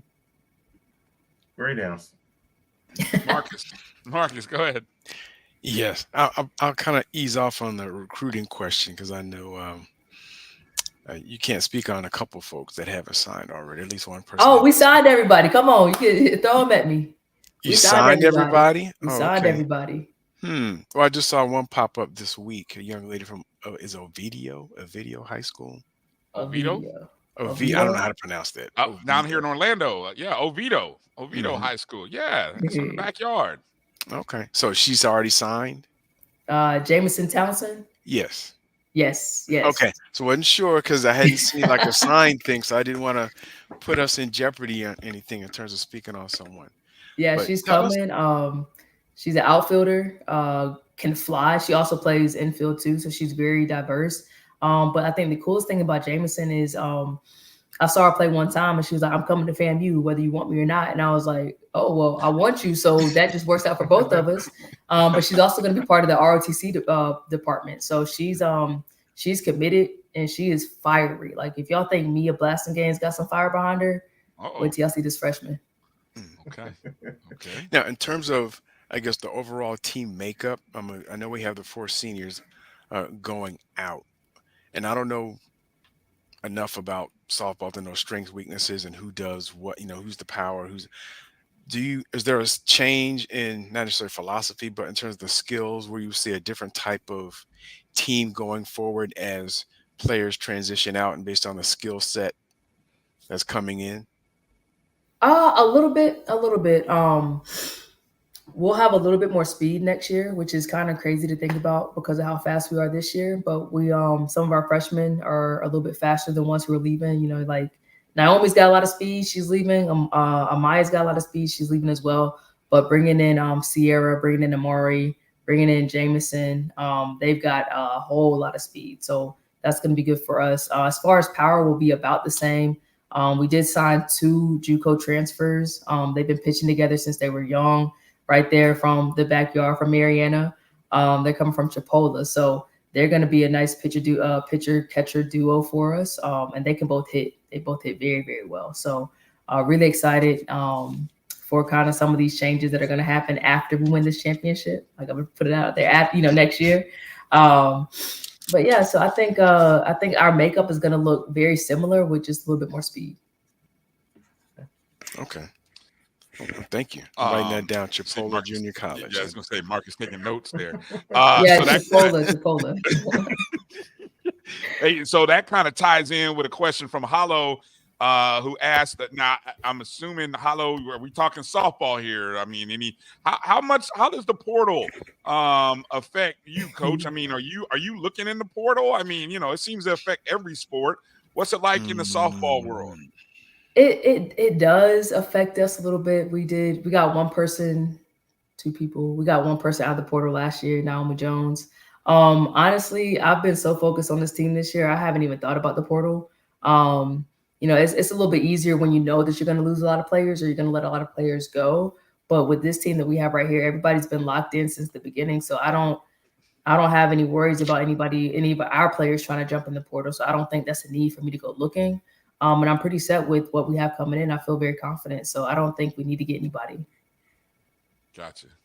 And so, like I said, you, Marcus was, you guys were talking numbers here with the 4 who are out. We got high school, a couple JUCOs. I'm assuming 2 high schools. Are you closed off for the year? Are you like 4 out, 4 in, or are you looking to add on top of the 4? How's that work for people? We're gonna add. So we got those 4 going out right now. We got 6 coming in.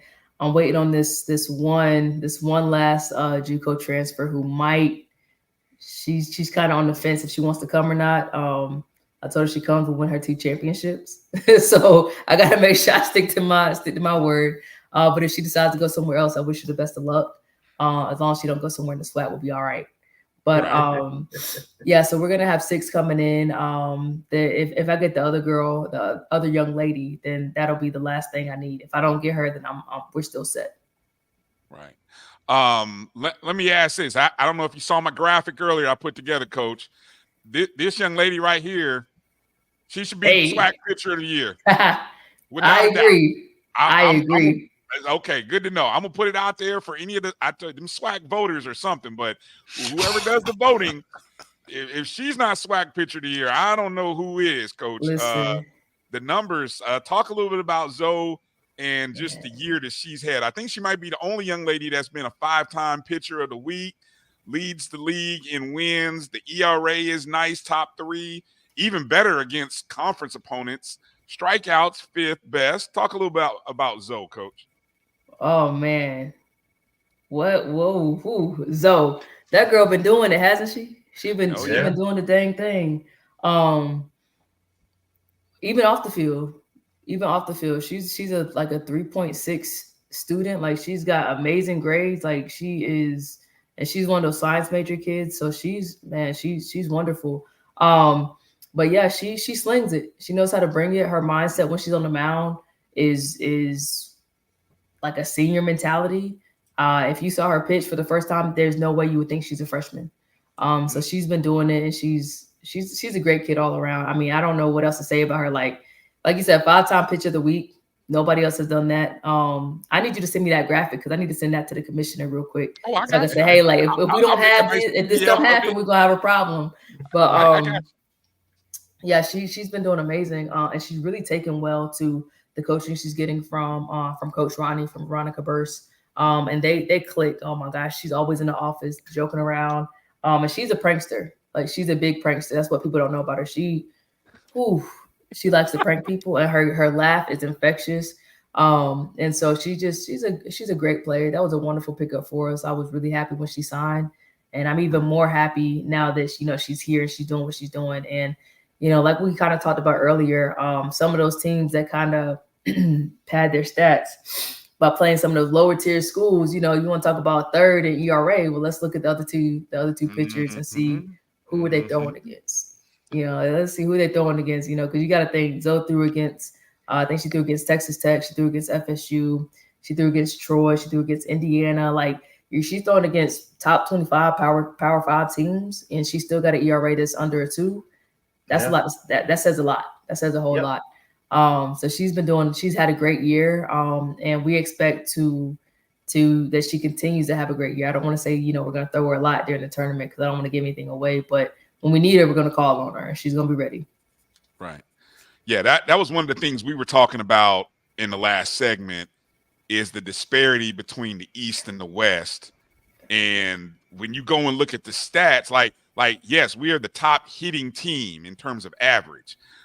We have some of the best pitching numbers, but individually, you don't see a lot of us in the top 4 to 5, because somebody else is in there with these ridiculous stats and numbers where they've been beating up on each other and can't nobody pitch on the other side. I'm going to say it, Coach. You ain't got to say it. But I mean, that's what the stats say. Okay. I'm a stats person. That's what the stats say. So, and then you look at our non-conference versus there anyway. So, well, one other thing, Brian, is with the stats is if you look and you see how many games all of our players have played, I think we might have 1, maybe 2 people who've played 90% of the games. We're closer to that 80, 70%, 75% mark. Because like I said earlier, like I believe that if you're here, like you need to have an opportunity, not to play a lot if you're not up to par yet, but I got to see what you can do. Like, did I make the right decision by bringing you here? Are you going to be able to handle this when you're a sophomore, senior, junior? Like, are you going to be able to take the pressure? Are you going to be able to help us right now if we need you down the stretch? So we look at all those things. We told the players in the fall in their exit meetings that we didn't foresee having the same starting lineup a lot during the season, and we haven't. So some of those numbers with the individual stats and stuff also happens because, you have somebody who has 170 at bats compared to one of our players has 120 at bats. We played a couple less games than some of the other teams, because we took away some of our midweek games to make sure our team could really rest up for the games that matter, for the SWAC games, the weekend games. And so those stats, they are a little bit skewed, but like I said, I got to coach how I coach and they coach how they coach. And for us to still be leading, the top batting average and ERA, I think we're still doing a great job. Yes, you are. Yes, you are. Well said. Got a couple more questions here from out of the chats, if you don't mind, Coach. Let me see. I got a good one here from Larry. Larry Sargent asked a good one. First of all, congrats. Hey, Larry. In your view, what do you need from us, assuming us being alumni, fans, supporters, to help you to be successful in the non-conference, just as you are in the SWAC, things like a weight room, recruiting budget? Talk a little bit about the needs. What do you need from Rattler Nation? Honestly, y'all, the thing that's going to elevate our program and the, athletics as a whole is going to be money. Like, we need y'all to donate. And I'm gonna speak just for softball right now because, we all know athletics can use a lot more money, but for softball, we need to upgrade our facilities. Our stands, like if you look at our stands compared to other schools in the SWAC, we have an amazing field playing surface. Our stands they're crap. Like, come on, like, they look like a high school stand, look like middle school stands. And that's no shade to our university. I believe orange and green, so y'all know I love FAMU. But we can do better. We can do better. And so we need somebody who's going to come and who's going to really update and upgrade our facilities. Our press box is a shipping container on stilts, pretty much. Like, let's put some brick back there. Let's get a real concession stand. Let's upgrade everything so that when we want to get these top players in the country, they see the field, but they can also look at the stands and say, oh yeah, I can imagine my grandma, my grandpa sitting there. You can't imagine that with what we have right now. Recruiting, we need y'all to donate to our recruiting budget. I need to be able to fly out to California, Colorado, the same places that some of these big schools are going to get some of these players. The ones I have are great. I love them. Atlanta is a hotbed right now. Ocala is a hotbed right now. South Florida's always been a hotbed. In our backyard, Tallahassee, Mariana, Sneads, Perry, hotbeds for softball right now, but also like there's a lot of talent on the West Coast that we might miss out on. We have a lot of players from the West Coast. We have a lot of players from Texas, even the Midwest who want to come here. But if they can't get here and we don't have the budget to go get them out there, then we're losing some amazing talent. And I think that could really help us take care of some of those non-conference games. The other thing is, being able to take care of the financial aspect when they come for official visits. I want to be able to pull out all the stops for them, take them to the best places to eat, which is what we do already. Make sure that they're in the best hotel, not just one that, we have a trade agreement with. Make sure that, the families feel like they're taken care of, while they're here, put their name up in lights, like do the whole shebang. And we can only do that with money. So yeah, we need help on all fronts. And there's a couple of things like our girls, we just won the east side of the SWAC championship, like, let's give them some gear. Give me some money so I can get my girls some gear. They need shoes. They want socks. They want the leggings and the bras. They want it all. So I want to be able to give it to them. So the more y'all give to our program, the more I'll be able to give to our athletes. Thank you. Thank you for saying that. Great, great and transparent answer. Love it. That's what we need to know. We need to know. Mm-hmm. Yeah, definitely. Follow up. Larry said we definitely need to have that clear target. We need to know what we're raising for. What do you obviously through the Rattler Athletic Fund? What do you know? What the code? I could look it up. Yeah, our code is we're 0006. So 3 zeros and a 6. Okay, 0006. Okay, 0006. I know on our day of giving, our goal was $35,000. We didn't get anywhere close to that. So if you want to give on the back end, like you want to give right now. So we can make sure we take care of them going into the championship. That'd be amazing. All right. Yeah. We've got to work on, I'll see if I can whip together a quick little graphic and put that up there. Yeah. Okay. There it is. So there it is. The FAMU Athletic Foundation. I'm going to put the code up there in just a second. I'm going to change a couple things on the graphic I showed earlier and put it up there, 0006. So those of you who are looking. One other question. Let's see. Kenya asked a question about the gear, the uniforms. She was like, who's designing the uniforms? I mean, y'all, hey, look, the gear for FAMU softball, the different style of uniforms, tight work, coach, tight work. Listen, I haven't had to design a uniform yet. Honestly, Coach Orr, she did all the designing when she was assistant and when she was the head. She had the eye for that. So that's her uniform designs. The combinations, the assistants, I'll let Coach Ronnie and Coach Janaea pick it out. I say, hey, like, I don't care. As long as we do what we're supposed to do, I don't care what y'all wearing. Like, y'all feel good. Y'all can move. Y'all got on your fast pants. We're in a good position. So between the team and the coaches, they decide what they want to wear. And I say, have at it. This for the tournament, I think we have to wear light because we're the top seed. So it'll be a light most of the time. And then hopefully on championship day, we'll be able to wear what we want to wear. They love the black uniform. They love to wear all black. I like the all white. They love the all black though. I'm gonna put the all blacks up there, Coach. We win in the all. We can win in the all blacks. A lot of people are nervous thinking that we can't win in all black. But look, they love the all black. They love all black. I will say my favorite combination though, and I think I'm a little bit biased because the school I graduated from, we were orange and black. I like the white top with the black pants, or the orange top with the black pants. It's clean, really clean. See, look, how many, look, y'all got like combinations like more than a football team. I mean, we got how many different see, for those of us who like, uniform and the different combinations, like y'all got a lot of, there's a lot of different options there. Mm-hmm. Yeah, we do. Good stuff. Okay. Quick question, that? Bryan. Yeah, go ahead. Coach. It's coming. It's coming. There it is. Coach, don't you have some of these already? I do. I have one. I do have one. Are you gonna pull it out? I need to. You know what? I'm gonna have to go in storage and dust it off and pull it out. Y'all playing for it. This is what y'all playing for. Let them know that's what you're playing. I might just have to call Coach Wiggins and say, ask her to borrow 13 of hers and see what she says. Just tell her to come in like this, ladies. This is, you see one on every finger. This is what y'all after, right? That's the goal. Go ahead, Marcus. What's your question there? Oh, quick question. The two JUCO players, they're at the same college. Did they play in high school together? They played high school. They've actually played together since they were 8 years old. Woo. Yeah. Okay. So I knew if I got one, I get the other one. Okay. So one's name Amari and Lexi. All right. See, Marcus taking notes there. That sound like them two. I'm trying to send your way, Coach. They they twins. They've been together. I'm gonna try to get them. I'm gonna still get them. I'm working, Coach. I'm working.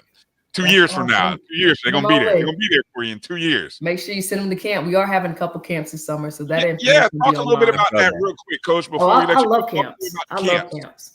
Camps is after recruiting. I guess they kind of go hand in hand, but I love putting on camps. I love being able to talk to the players while they're on campus. Instruct them while they're on campus and stuff like that. Because when we're off campus, we don't get to really talk to them like that. So camps are fun, but. We got a couple camps coming up. We're going to have one in July, towards the end of July. And then we're going to do a joint one with Hampton and Howard on August 5th. It's a Tuesday. So I got two of my good friends, two of my good coaching friends, also HBCU head coaches coming down. So we're going to put on a fun camp and give them a lot of information. It's gonna be on our field at our. It's gonna be at our field, yeah. So we are doing one up there in Hampton, but the one at our field will be Tuesday, August 5th. Okay, nice. Okay, Coach, when you leave? We leave on Sunday. Okay, we're leaving Sunday. Yeah, Sunday. The play starts on Tuesday. Yeah. All right, so we need the what is that? That's the Mississippi, the Alabama, the Gulf Coast, Panama City, not Panama City, Pensacola.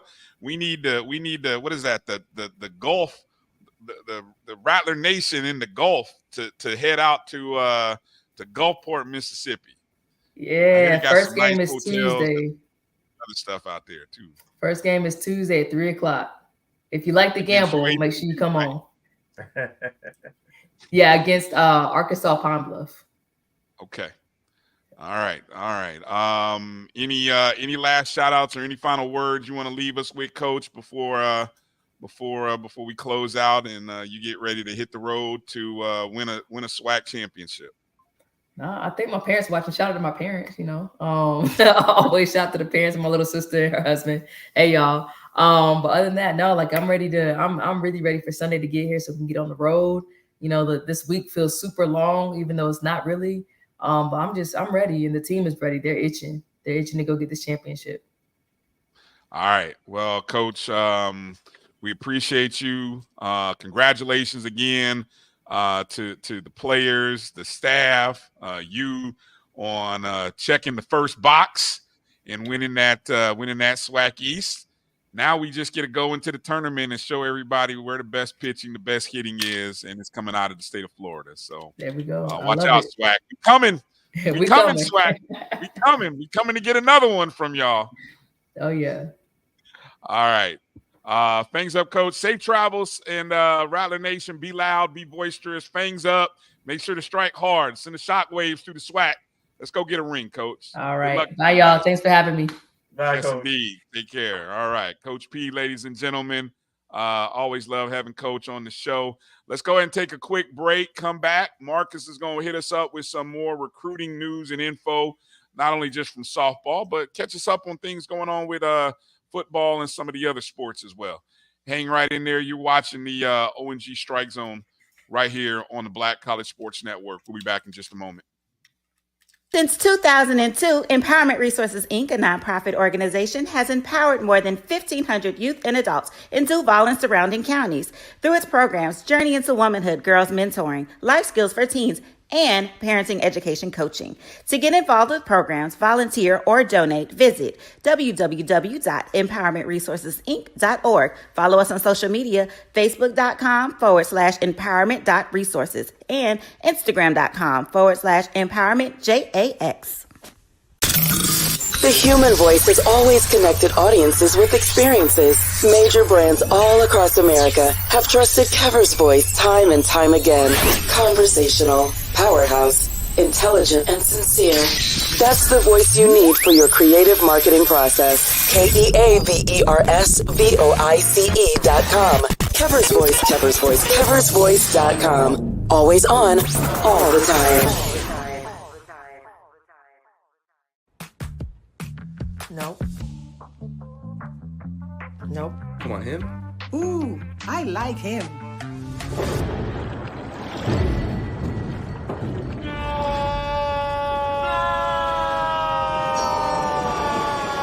Quick, the quicker picker-upper.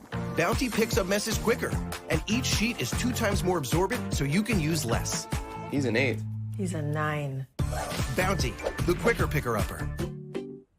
From novice to aficionado, find yourself here. High quality cigars plus personal customer service. Slow Burn is Waco's only mobile cigar lounge, featuring a meticulous, curated collection of premium cigars.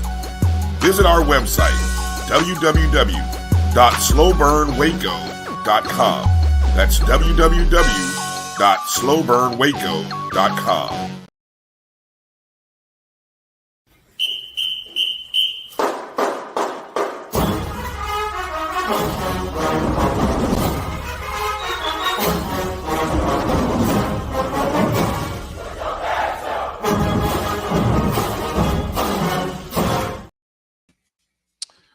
All right, welcome back to the O&G StrikeZone. Bryan, Kelvin, and Marcus here.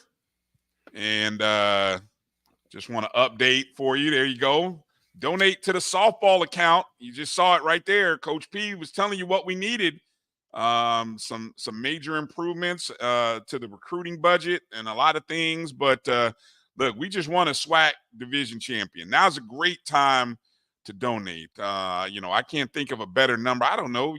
What's a good number that we can tell people to donate to? What's a number? How many wins they got? They got 23 wins. 23 wins. Yeah. And coach said it would take 4. We need 4.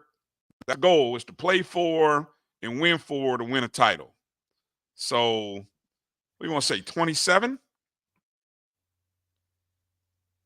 What do you think? Make it 30.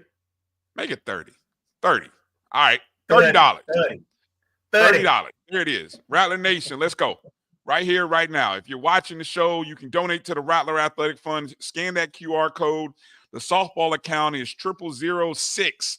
$30 donation for the SWAC East Division champs. Everybody go ahead and we find a little money underneath the couch or in between the couch and the cushions, the extra bank account that you got. We got to keep our programs right, especially when we win.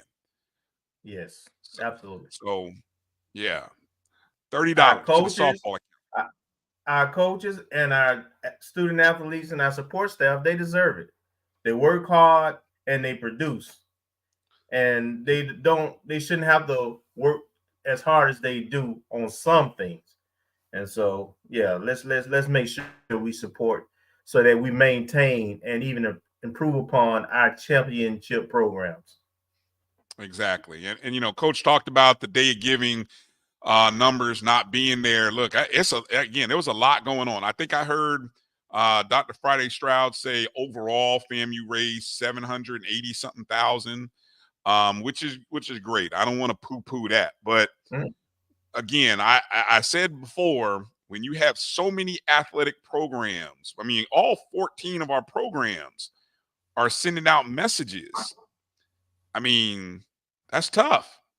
I mean, look, if I had put $10 in every bot, I donated 140 if I did that.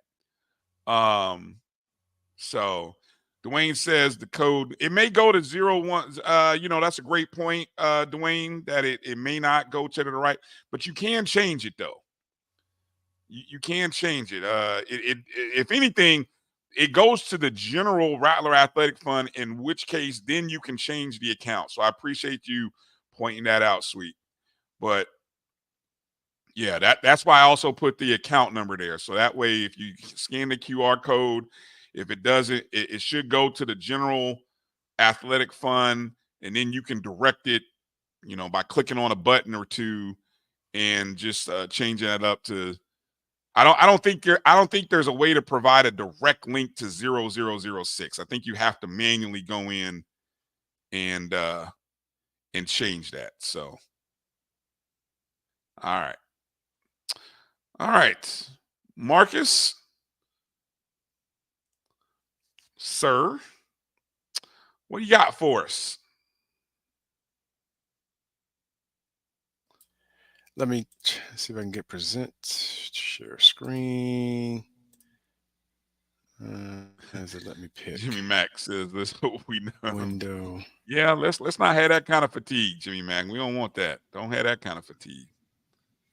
Especially when you win. We talking about a championship program. Yeah, we winning. It's feel good. It's feel good day. Feel good. Look good, feel good, donate good. Isn't that what they say? Something like that. That's what they say. Yeah. That's what they say now. That's what they say now. Yeah, but I do agree with Jimmy Mack. That's one of the things we want to be cautious. It's a challenge for every underfunded athletic program. We can get into that. Yeah. No, I don't know if my screen's sharing. I'll share it. Hold on, let me share it. Okay. All right. And I didn't get a chance to fancy it all up. So that's why I was sliding at the last minute. But for softball, I don't know. Do we want to review everybody or just the new folks? You can do a quick, refresh, because a lot of people may not know, I think you got to use your arrow key to move through it. All right. Braxton Battle. She is an infielder from Grayson High School. She signed in November. So she's one of the folks that, excuse me, Coach P mentioned. So she was one of the early signees.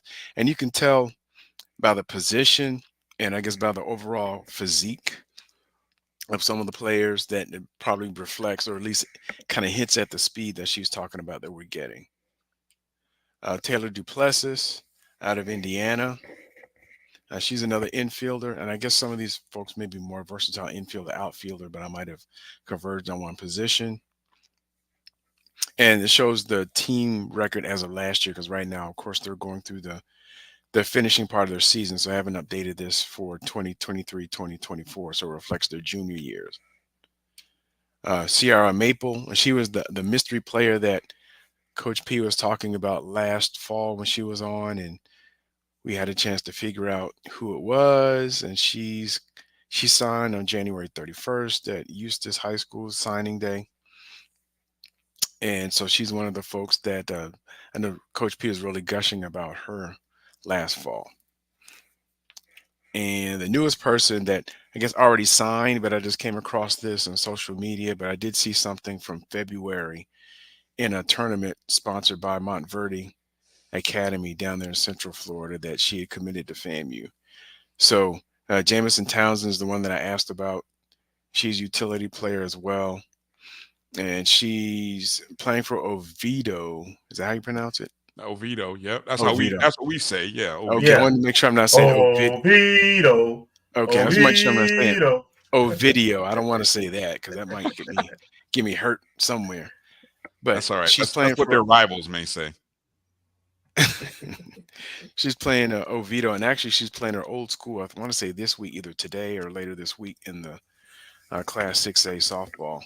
Yeah, it's a district season right now, district week for softball and baseball, actually, in the state of Florida.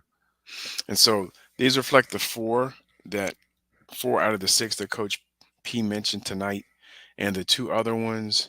I hadn't had a chance to update the slide since I hadn't come across anything, but the 2 folks from Chipola Junior College both played at Mariana High School. So that's Amari Brown and Lexi Spooner. So I'll try to dig up some information on them as well. For volleyball, just to recap, Tamia Coleman, she's a 2-sport athlete playing volleyball and basketball at Palm Beach Central. Natalie Johnson, friend of the program, she came on, I want to say, right around signing day, I think on signing day for the fall in November. And she's a middle blocker from Texas. And if I recall, I think her parents and her sister are alums of FAM. Yep. And then we got a whole bunch of surprises. And Coach Gokhan was hiding his hand. Yeah, he was, boy. I didn't see these in his back pocket. I know. And so Jada Rhodes, and I think she was SWAC Player of the Year, Tallahassee native, played at Florida High. And she has so many accolades in college, I didn't even go back to high school. But she's filling in the role of outside hitter. So she's coming over for a final year, coming back home, if you will. And which gives us, we get 2, that will make 2 all SWAC outside hitters on both sides, essentially, between her and Brooklyn, right? And I think we lead the SWAC in Brooklyn's as well, because we got at least 2. And we'd have had, Brooke Hudson. We would have had 3 Brooks on the same time, and she still has some eligibility. So we have Jada Rhodes, Brooklyn Thomas, a transfer from Winthrop University in South Carolina. So she's coming down. She's already with the team, and they've shown some practice photos of her with the team. So once these all are announcements by the school, so they, I guess, came in mid-semester over the winter break. Farah Farouk, now that was a recent announcement in April. Yeah, and she's transferring in. Transferring in from East Carolina, played at Episcopal High School in Houston, and I believe so. She's class of 2023, so she still has 3 years of eligibility left. And I know the other sports aren't like football. I don't think the other sports, they give you leeway, like a certain number of games you can play and still count as a red shirt. Once you hit the playing surface, that counts as a season, whether you play for a minute or not. So I don't think there's a red shirt. Unless you have the pure red shirt, you can't play at all in other sports. So she has 3 years coming down to FAM. And the most recent announcement, Tinons Munar Galmes. Hopefully I said that right. And she's coming over from Spain. She's part of the Spanish national volleyball team, and I guess a club team, CAEP, C-A-E-P, Soraya. So she's coming and filling in the libero spot. Awesome. So hopefully everything's clear. As I know, I can't remember if it was basketball or volleyball I think it was volleyball where we had a challenge with one of the players on getting cleared or getting back in the country. I want to say it was the transfer from FIU. All right, so that's it for volleyball, unless there's any more surprises. So some of these, I have them in chronological order in terms of when we talked about it. So some of these are already reviewed before, but Justin Lopez, we went very high school heavy. I think he went to a prep school, but I think we went very high school heavy in this recruiting class, unless Coach Shoup has some other signees that haven't bubbled to the surface yet. So Corey Fortson from Westlake High School in the ATL. signed in the fall. And I just saw he had some season-ending stats on his Twitter account. I didn't pull it up, but looks like he had a good year. Trey Kraft from Umatilla signed once again back in November, and he's a catcher. Joshua Bell, an infielder from West Orange High School. Jay Campbell from right there in Tallahassee, third baseman. Garrett Workman, also from Tallahassee, North Florida Christian, pitcher. And he was an all Big Bend first team baseball team last year. And Wellington Henn signed in February. He's from Plant City. Now, I did see something recently. I have to go back and check, but I thought I saw he may have been going through some health challenges now. Hopefully that doesn't impact his overall quality of life.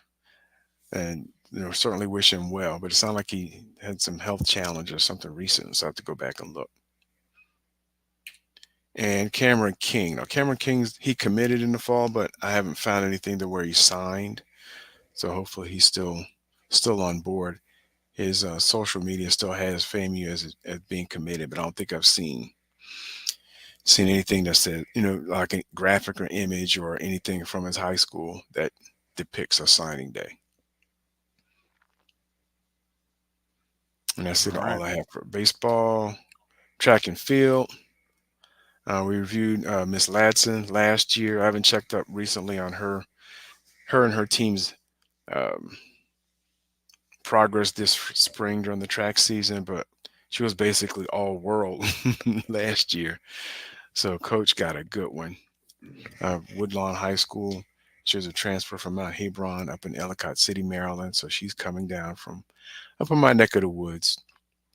But as you can see, she had a lot of accolades last year from local sports media, whether it be the Washington Post or the Howard County Times. And her team won Class 3A gold medal in 100, the 200, and a long jump. One of bronze in a long jump. So she comes with a lot of accolades. And I think her team, thought I saw something where her team may have won the indoor title, or at least placed very well in the indoor during the indoor season. And last but not least, this came out yesterday, Randall Pompey from Rickards High School signed with FAMU. Okay. He's a high jump, and he's the reigning Class 3A state champion in the high jump. Oh, wow. Okay. All right. Women's basketball. Eve Alexander, she's already signed out of Lafayette Christian Academy in Lafayette, Louisiana. And at the time, we reviewed this back in November. She has gone on to help lead her team to another state title. Hey. So the Louisiana High School Athletic Association Division II state champions. Always love winners. Yep. So she has another ring. And as you can see, they were in the mix just about every year during her high school. I think the Christian Academy may be a K through 12, but basically, when she was on the team and others on the team, because I think they have another player who signed with LSU, they're in the mix for titles, whether the Division III level or Division II.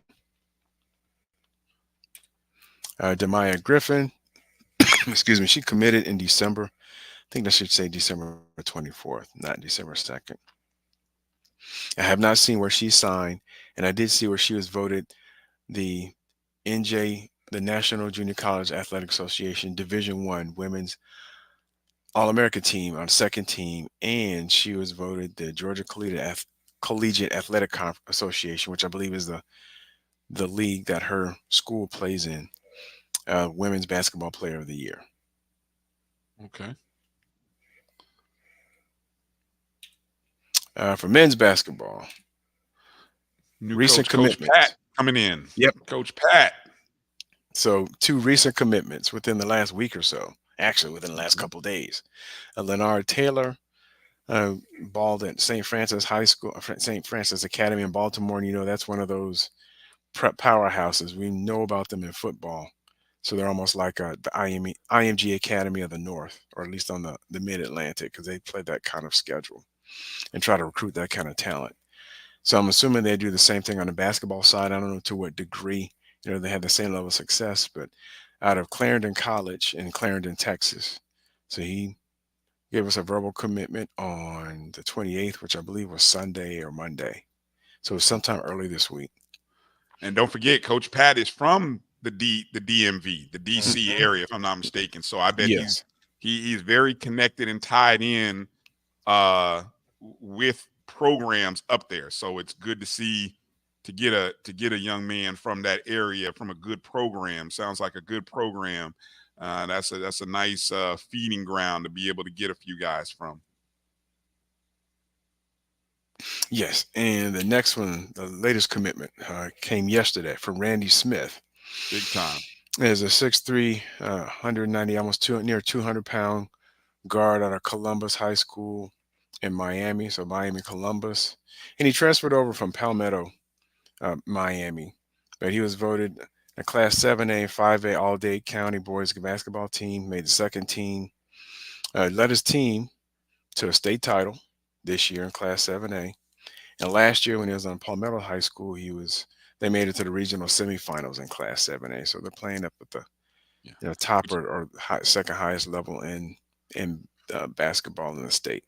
Let me break that down for people. When he was at Palmetto, he ran against the Columbus team and they lost.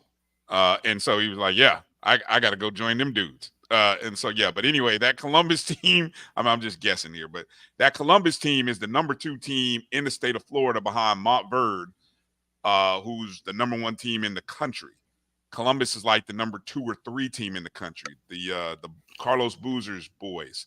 That program has won 3 consecutive state titles. Matter of fact, I think they knocked off. You remember KJ Parker, who came from Winter Haven. They beat KJ Parker in the state championship last year, his senior year.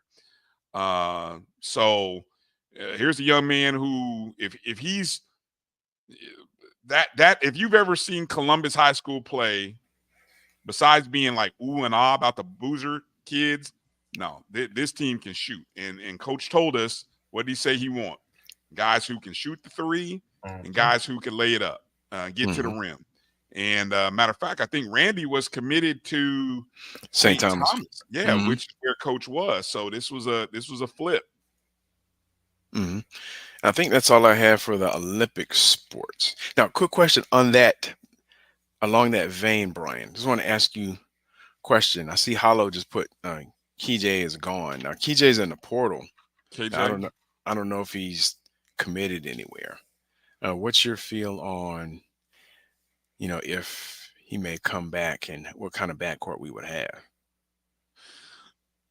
So this is speculation part now. Yeah, this is speculation. I can't imagine if, and I'll say this, and I think Roger Coffey is back because I noticed his profile, and if Coffey is back and you're bringing in Randy Smith, I don't think there might be room for KJ Parker, to be honest with you, because I thought Coffey probably should have been playing a little more than what he was.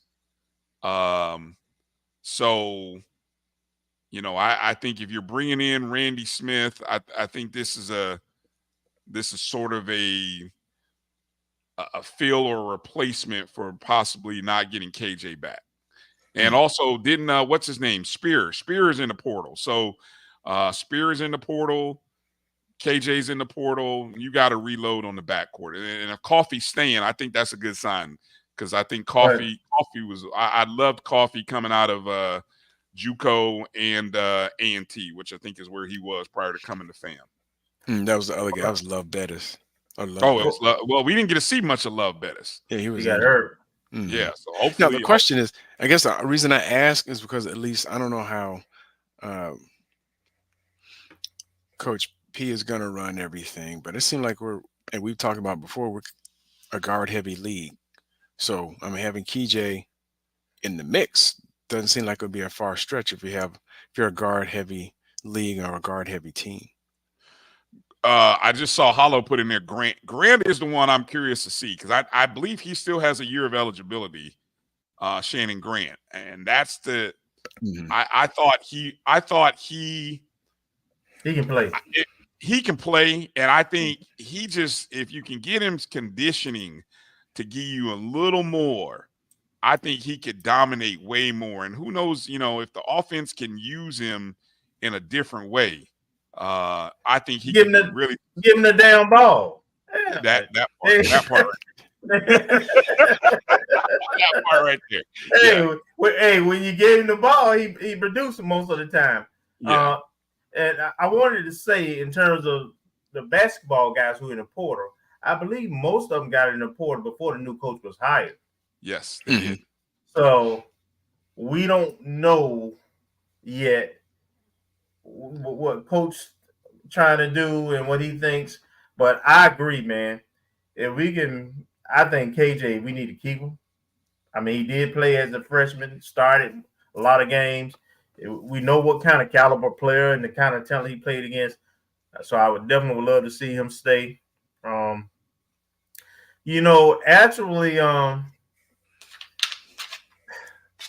as much as it pains me to say this, I think our other guard would benefit from the new coach because he fits what the new coach wants to do. I just think he would be a lot more. He'll have a shorter leash in his basketball IQ. My biggest thing was his basketball IQ. I think he'll improve his basketball IQ because, man, he just was a turnover machine and a jack 'em up machine. And if they weren't dropping, he was a liability because he didn't play defense. Yeah, you said it. Okay. Yeah, I'm just flipping back through. Let me see. So I'm going back through some other tweets. And I know Hollow said we have 6, and I'm trying to go through and count and see who's 6 returners. No, in the portal. Stevens. Dominguez Stevens, Jalen Spear, Love Bettis, Shannon Grant, that should KJ Parker. So that's 5, and I'm missing 1. Who knows? Dominguez might stay. Now he might. He got a coach who's gonna let him shoot threes. He might come back now. He really fits this scheme. Absolutely. Yeah. You might want to stay around, Dominguez. You might want to just show coach you can shoot the ball. Lamar. Stick around. Keith Lamar. But I want to say Keith might have already committed somewhere. He gone. In my opinion, he gone. Yeah, Keith Lamar is number 6 that I can tell just going back to end of the season tweets. I don't know if there's anyone else that may have been missed, but those are the 6 that I see. So, I mean, we can speculate on who may or may not come back. All right. What do we got for football? Okay, I just seen what do we got? Are you going football next? Yep. Let me stop sharing for a quick second and pull that one up. I just saw. Do you have the latest announcement? I know the signal went out. I just seen it here. Can I go ahead and say it, or you got it? You got it. I know it. Yeah. Yeah, I got it. Let me see. Let me get it on. I'll let you do it then.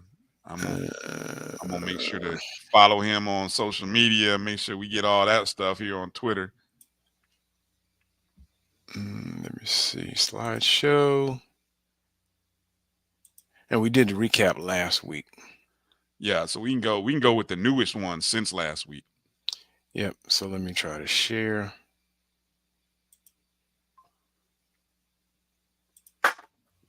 Once you share it, I'll go ahead and add it here. I see a couple people in the chat. Y'all trying to figure out when that National Alumni Association thing is with your AD. Yes, it is at 7:30 in the morning. Breakfast with Tiffany. Breakfast with Tiffany. And we will be very fortunate if we get detailed plans with your coffee and bagels. We will be very fortunate. I'm a little less optimistic, but maybe the coffee and bagels will be good. But anyway, what do you got here, Marcus? I don't want to interrupt the flow here. Well, the first one, we got a commitment yesterday from Corey Collier Jr., who's a 4-star rated player for 24/7, plays defensive back, plays safety. Started out at Florida, University of Florida, transferred to Lincoln, Nebraska, played for the Cornhuskers, didn't get a whole lot of playing time. But just from his accolades, rated 4 stars, selected to the All-American Bowl for January 2021. And he made Class 8A All-State football team from FloridaHighSchoolFootball.com and made first-team defense for the Miami Herald in 2020, his senior year. Of course, that season being the COVID, so that's not to take away from anything, but just keeping that in mind. Out of Palmetto High School. And so, we're starting. That's big time. That's big time. 8A is the largest classification in the state of Florida back in 2020. I think they've dropped it down now to 7. But anyway, 8A is the top. I think they're bringing that back, but for 2 years they had the they had the rule. They had a whole different structure. They had the metro area, suburban. So they had 4A, they had 1A through 4A on a suburban, for 1A through 4A at the metro, and then they had he's at a big school. He's at a big school, over 4,000 students. They play, that's big boy football, basically. Yeah, in the state. So he's verbally committed, and actually one of our I need to switch some things around because one of our verbal commitments in linebacker, he verbally committed to another school this week. So, that's why I keep it. Watch out for them verbals. Yeah, verbals, man. And the next one, just today, Jalen Ward, 6'3", 200-pound wide receiver out of Thompson High School, which is an Alabama powerhouse. I don't know if they pretty much have a stranglehold on the Class 7A football championships. And so he's rated as a 3-star player, and he's a big boy. He's coming from Middle Tennessee State University. So, we're getting some size now. We have the different range of players in terms of the wide receiver room. So that's the latest commitment. I am still waiting on some verbals at the defensive line. So I know they have to be coming because we've been, and I didn't get a chance to run the numbers, but I would say we've offered at least a good 15 to 20 defensive linemen since in the spring. And your mostly transfers, a couple of high school, maybe 1 or 2 that may have been late signees, but the majority of them have been transfers from the portal or JUCOs.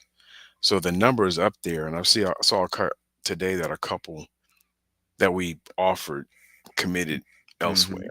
Mm-hmm. So we'll have to still shore that up a little bit, get the defensive line straight, get enough talent and depth there. And Coach did say during the 220 Club today, which if anybody saw, Coach had on his new assistant coaches, the latest assistant coaches. A couple of the D line guys, especially the young man from Shamadad Madonna. They're going through the process of still trying to get into FAMU, and I think there's an exception or an exemption for some things that can be used for transfer students that maybe can't be used, or that maybe coach is not necessarily wanting to use it for incoming freshmen. So I think that, so just some paperwork stuff is happening right now for some of those. But anything you can add to that, Kelvin, or that you heard or want to add? Not at this time. Okay. And today was the last day of the portal too. The last day of the portal being open. I don't know if it was technically yesterday, the 30th, or technically today, but let's just say after today, it's officially closed for everybody. That's grad and undergrad students. Correct. It was closed for the undergrads yesterday, closed the business yesterday. The 30th. And then the grad students, it closed today.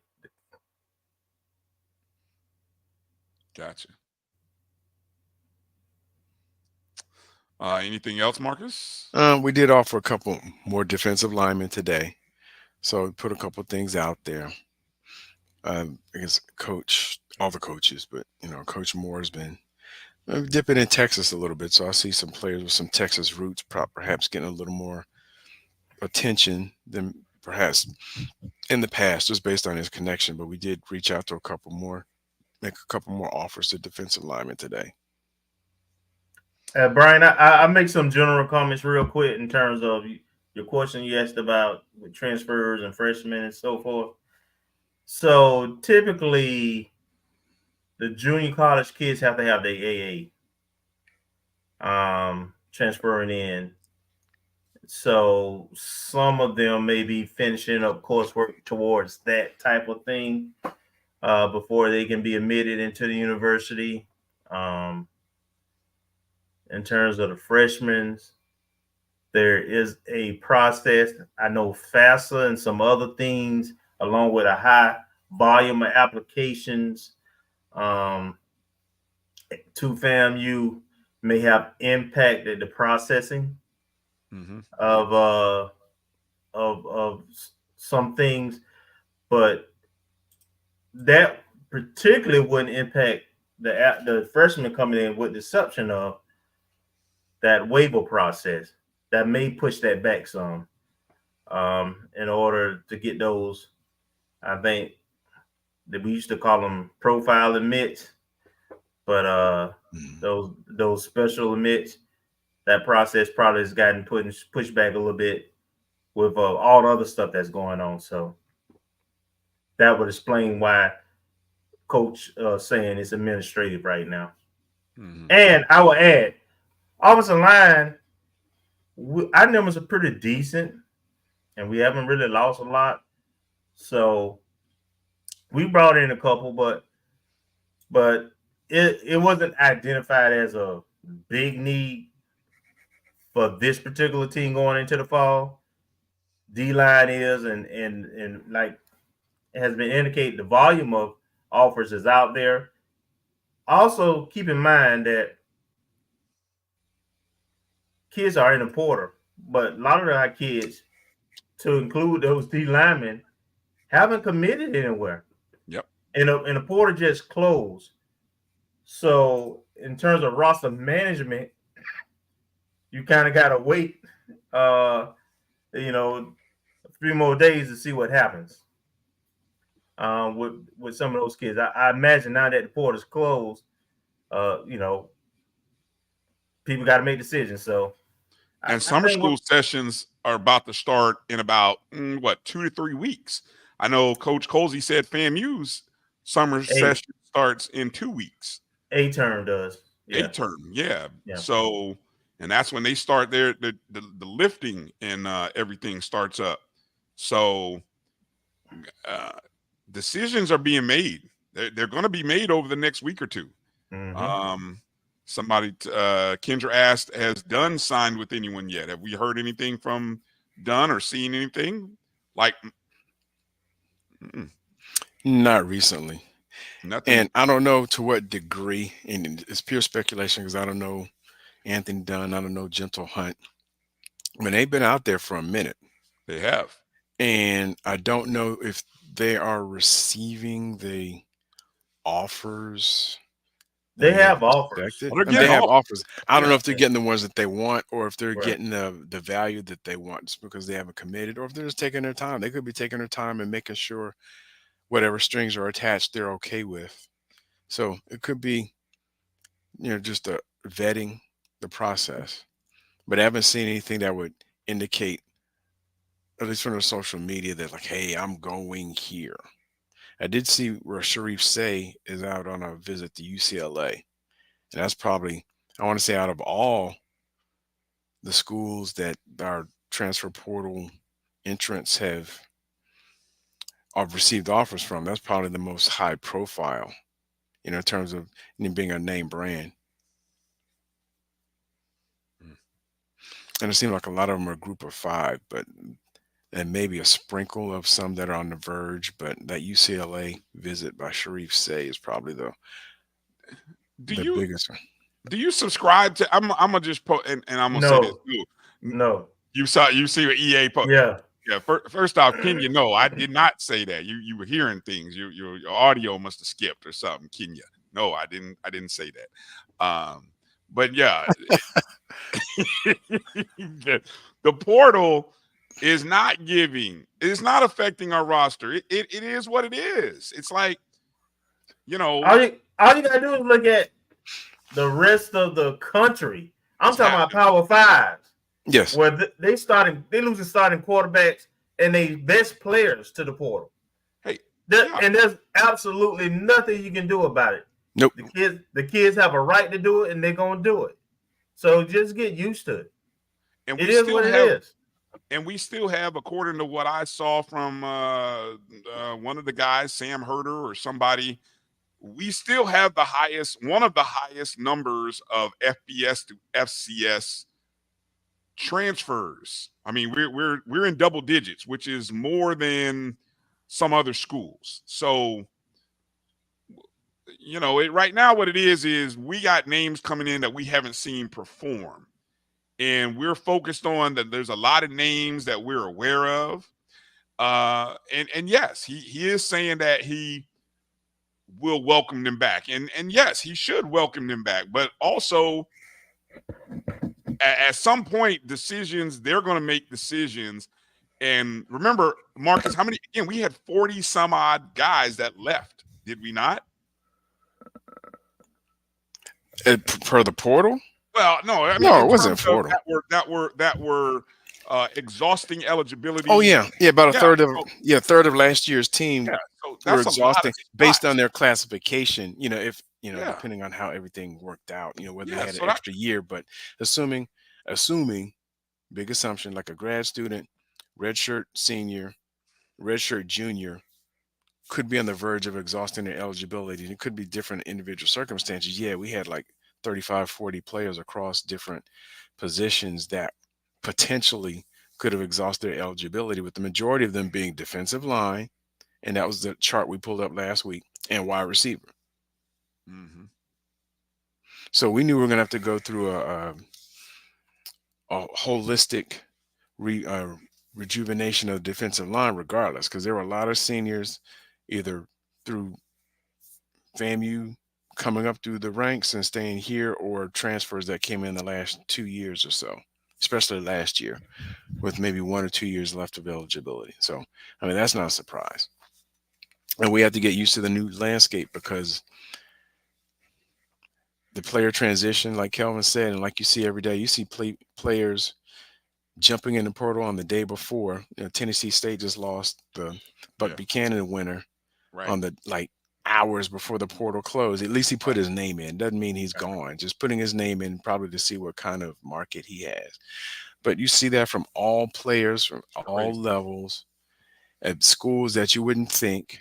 I mean, Alabama's had like a mass exodus. Georgia's had a mass exodus. Florida State got about 5 or 6 Alabama players.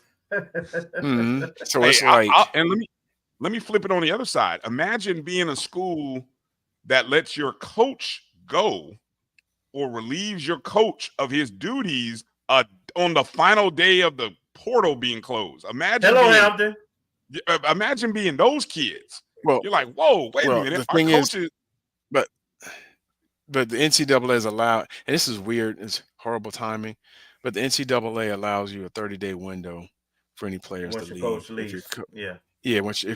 If you have a coaching regardless change. of the portal. Is that regardless of the portal? Yeah. Yep. Because even like last year when Michigan State fired what's the guy's name? I can see his face. Mel Tucker, like in early September, relieved him his duty. They had 30 days in season if they wanted to find a landing spot to just go. So, I mean, this is kind of a weird time, and I don't know if there's any caveats, like you can do it now, you can't do it now, but the assumption is the way the rule's written, the Hampton players can, Coach Prunty got this pink slip, they got 30 days regardless of this transfer window. So that's the one exception. They pulled back the other exception with the graduate students, and that was clarified late last week. Yeah. And Kelvin talked about it earlier. Grad students they had to be in the portal by today, whereas before they just had carte blanche. They could get in any time before. But that NCAA provision that was ratified, I think last week or a week and a half ago, had that stipulation, and the grad students got to be in by May 1st. So they closed that. You know, it was almost like, I was thinking last week, it's like akin to like, okay, you moving the queen on the chessboard, you know, you can move any direction and as many squares as you want. That was the grad students, but now they're the king. You can do this, move in any direction, but you can only go one square at a time. You got to be like everybody else. Mm-hmm. Well, let me just jump in real quick. And this last comment I have on this, EA, think about it this way. You had to wait till the portal closed. You just had to do that in order to be able to make a informed decision on your roster management. Because at this point, it is roster management. So you don't want to be free nilly willy. Because how you handle even the guys in the transfer portal sends a message to the guys you're recruiting, as well as the guys on the team. And right now, you got a lot of folks who, you know, coaches always said those kids have done everything right. They communicate with them. They went in the portal right. They in constant communication with them. And let me just point out, a lot of them have taken visits, and nobody has committed a jump elsewhere. That tells me something. These are also good kids. A lot of them that have already graduated. And they played a lot of good football. So, you know, you don't just let that go. It does if they still love you back. So yeah, I have no problem with what coach is doing. You don't want to burn bridges. We're seeing bridges burn on Twitter every day with how some folks are handling the portal. And yeah, I mean, this is just the state of affairs right now with the portal. Every school's going through it. We got the convergence of a lot of different things: portal, NIL, and some other things I'm probably forgetting in terms of all that. And court suits. And, so it's pulling everything, and the student athletes have, dare I say, almost like the same kind of free reign that we have in the work world. If I feel like, you know, somebody's not treating me right, I can start looking on LinkedIn and start looking, you know, hey, I can get a better salary, better benefits, better location, or work remote. And the value that I learned from here, I can translate there, and they want me. We're not used to it, but that's what it is now. I mean, for the longest part, the NCAA had rules that initially I thought were benign in terms of controlling cheating and competitive balance. But from the other side of it, once it became big business, it looked at as constraining free enterprise. So that's how we got the TV lawsuit to the Supreme Court. And that's how we got all these channels. And now we got this. But before we move to a couple other notes regarding track and golf, I gotta take a point of special privilege here, because one of the you guys in the chats are talking about the upcoming national convention and just the need for real plan. One of the things that Kelvin has, and I'm speaking for Kelvin here, one of the things that Kelvin has been pushing and trying to make happen is a town hall, an athletic town hall at the National Alumni Convention. Not a breakfast luncheon where our beloved AD, who I love the braids, by the way, AD Sykes, love him. Big fan. Where she will hopefully share a vision and a state of athletics, hopefully, right? But there are things that are happening around athletics that need that alumni need to be able to answer. That article that you guys that we trade articles, just to give y'all a little background behind. We trade articles all day. So it's like that's our little back channel. We find these articles and we trade them all day. This article from the Star Tribune: donors to Gophers face a decision. Give to the school or to the athletes. Related to NIL, right? It's what we've been talking about, right? You as donors, you have tough decisions to make because you just heard Coach P talk about the needs for the program.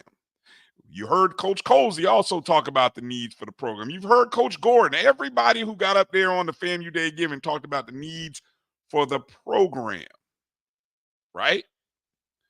But then you have this day and age, this NIL world, where even if you have all the great bells and whistles, guess what?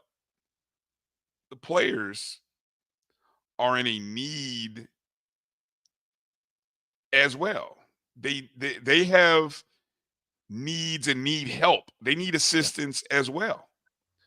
And college athletics is making a lot of money, maybe not as much money at our level because of things like television rights deals that are scaled proportionately less than larger levels. But we as a donor base, we as an alumni group have to be more vigilant about our giving.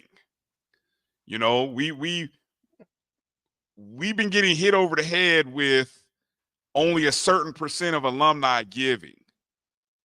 Well, who is going to inspire the 93% that aren't giving? Let me just put it like that. I'll say it like that. Who's going to inspire them to give more? Who's going to inspire 40% more to give? Who's it going to be? How's it going to happen? What are we how are you going to give? What are you giving for? What do you want? Do we all understand how this works? These are the kind of things that need to happen at a town hall where these kind of things are discussed and talked about openly. And we have to stop sticking our head in the sand. Our leaders have got to come forward to the table and be willing to talk about what is going on in the state of athletics. And it may not be as big as the power schools, but it does affect us. And we would be foolish to not address it. We would be foolish to come together in Tampa at the end of the month and not talk about it. Especially with the foundation board there, the board of trustees having a meeting there. Yes. You know, you got all the convention folks, you got the university administration. It makes too much sense because honestly, I'm not interested in their presentation. Me neither. I'm just be frank. Me neither. I'm just not saying this here. I put it in writing what some of the stuff I'm going to say. Yep. But because I think we have as much information and energy, if not more, as they do in terms of what we want out of athletics. We've been talking about athletic capital campaign. You heard Coach and all the coaches talk about facilities. We've got alumni working on NIL deals.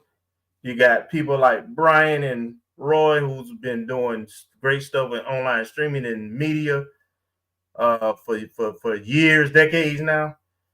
So we have a lot of FAMU alumni that are doing a lot of great things in the athletic sphere, that have great ideas, that can bring vision, energy, support around a cohesive, the boosters. I know there's some talks about a restructure there. All these things can be hashed out, and we can leave the the convention with a roadmap for our leadership and our athletic director to act upon. But there has to be a will there. There has to be a partnership. I think the university is still learning how to be good partners. You know, they always, I think they've always postured themselves to be, we have the authority. That's great. You do have authority. But your authority don't mean a goddamn thing if you don't have nobody following you, right? If you're not on the same, and we've actually seen this play out in the athletics multiple times over the last few years. So hopefully we'll continue to talk, to encourage, to present our ideas, and hopefully this town hall thing will happen with all these constituents here, and we have tough discussions, right?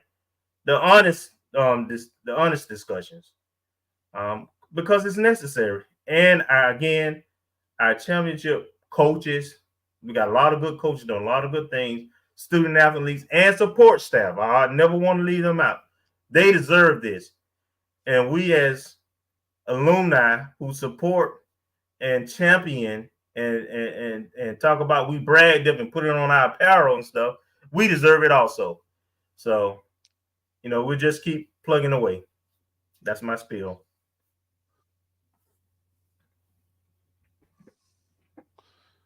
So is the town hall a sure thing yet? No, it's not. It's not. We're still trying to make it happen. We're trying to put it before the main people who need to hear it, and we need, they watch. We need them to buy in. And I can't say it any clearer than that. I don't know how many people you're gonna have at set. Look, that National Alumni, they've got a schedule and how they want to do things. And I will say, to me, it speaks volumes having something like Breakfast with Tiffany at 7:30 in the morning. To me, that tells me so much about having something that important at 7:30 in the morning. 7:30 in the morning. 7:30 in the morning, folks. I don't know what y'all are doing at 7:30 in the morning, but I just want you to know that. 7:30 in the morning. Yeah. Not 8 o'clock, not 9. 7:30 in the morning. The sun comes up at 6:57. 7:30 in the morning. We'll see you there for Breakfast with Tiffany. All right. So we'll just put that out there. All right. Hey, you gonna address the elephant in the room? The other conversation going on? No.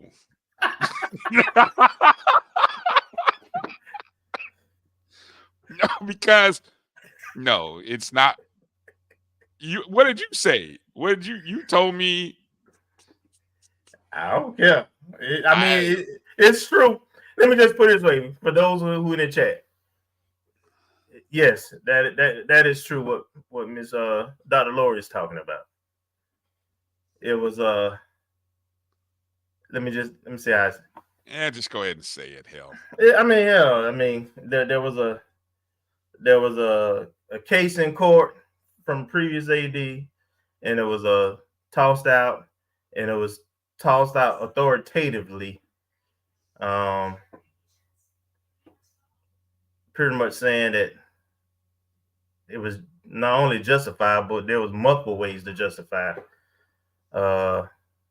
any separation. So that's one down. There's one more to go. and that probably will happen soon. And I'm gonna leave it there. Yeah. EA again. Acceptance of the invitation didn't come with provisions for what invitation? You mean the breakfast thing? Is that what he might be referring to? I don't know. I want to be positive about it. So yeah, I'm glad it's a la carte because that's probably the only way. I'm gonna be in the Tampa area. I was gonna be there anyway, but you know. And look, if worst case scenario, if we need to create a town hall off site, I don't care. Find a time and say, look, invite X, Y, and Z people. Let's do a live show. Or just do. At some point the conversations have to be had. That's it. It has to happen. It needs to happen. It needs to happen. But more importantly, we need leadership in such a bad way. I mean, all right. I we want to don't mention we don't want to be D2. We don't have D2 mentality. We have a wannabe FBS mentality with a D2 budget. Yes, exactly. Yes, that budget. I think that should be the first question that anybody. And I've heard Board of Trustees people ask this question. When or how is our budget going to be increased?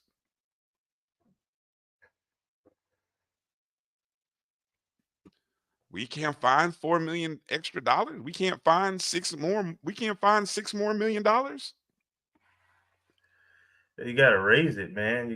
You might want to consider P3. I mean, you got to look at athletic fees. I mean, there's ways to get there. I mean, we don't watch Georgia Southern, Troy State, Appalachian State, and we don't watch everybody do it.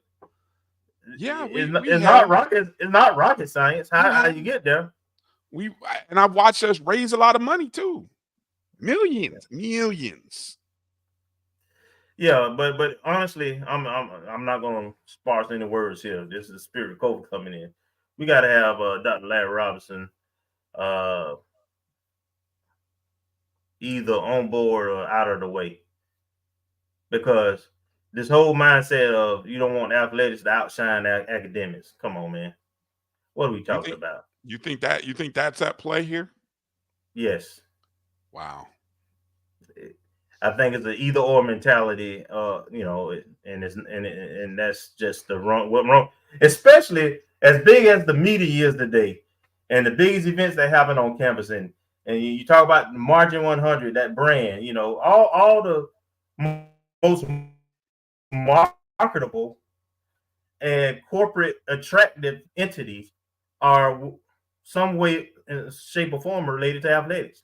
LeBron is affiliated with FAMU because of athletics. I mean, it shouldn't be that. It's not a hard concept to understand, and I would tell you, it ain't that people don't understand. It's just that it's not their vision. It's not where they want to go. I think Karen said it in the chat, and I responded to it. Absolutely. You used to hear Coach all the time or say, Larry don't care. And you're like, I don't know why people say you don't care. Your actions say you don't care. You're indifferent. But we're gonna keep pushing, baby. Because we like these. We like these. So all right. I'm man. See, ooh. Okay, focus. Because we have a track. We got a SWAC championship coming up this weekend at A.W. Mumford Stadium in Baton Rouge. Oh, okay. Yeah, I think they redid the surfacing at Mumford Stadium. Yeah. And looks so it looks nice, and it's ready for the SWAC Outdoor. Where were the SWAC Outdoors last year? Prairie View, wasn't it? Was it Prairie View? Yeah. Okay. All right. Just looking at a preview again. The team is already in Baton Rouge. I know we tried to see about getting Coach G on the show, but he's out at the track or with the team. So hopefully next week we'll be talking to Coach G with a title under his belt, another title under his belt. But some of the top performers, it'll be interesting because I just saw a poll by one of my new favorite Twitter follows, HBCU Track and Field, that put a poll out that asked which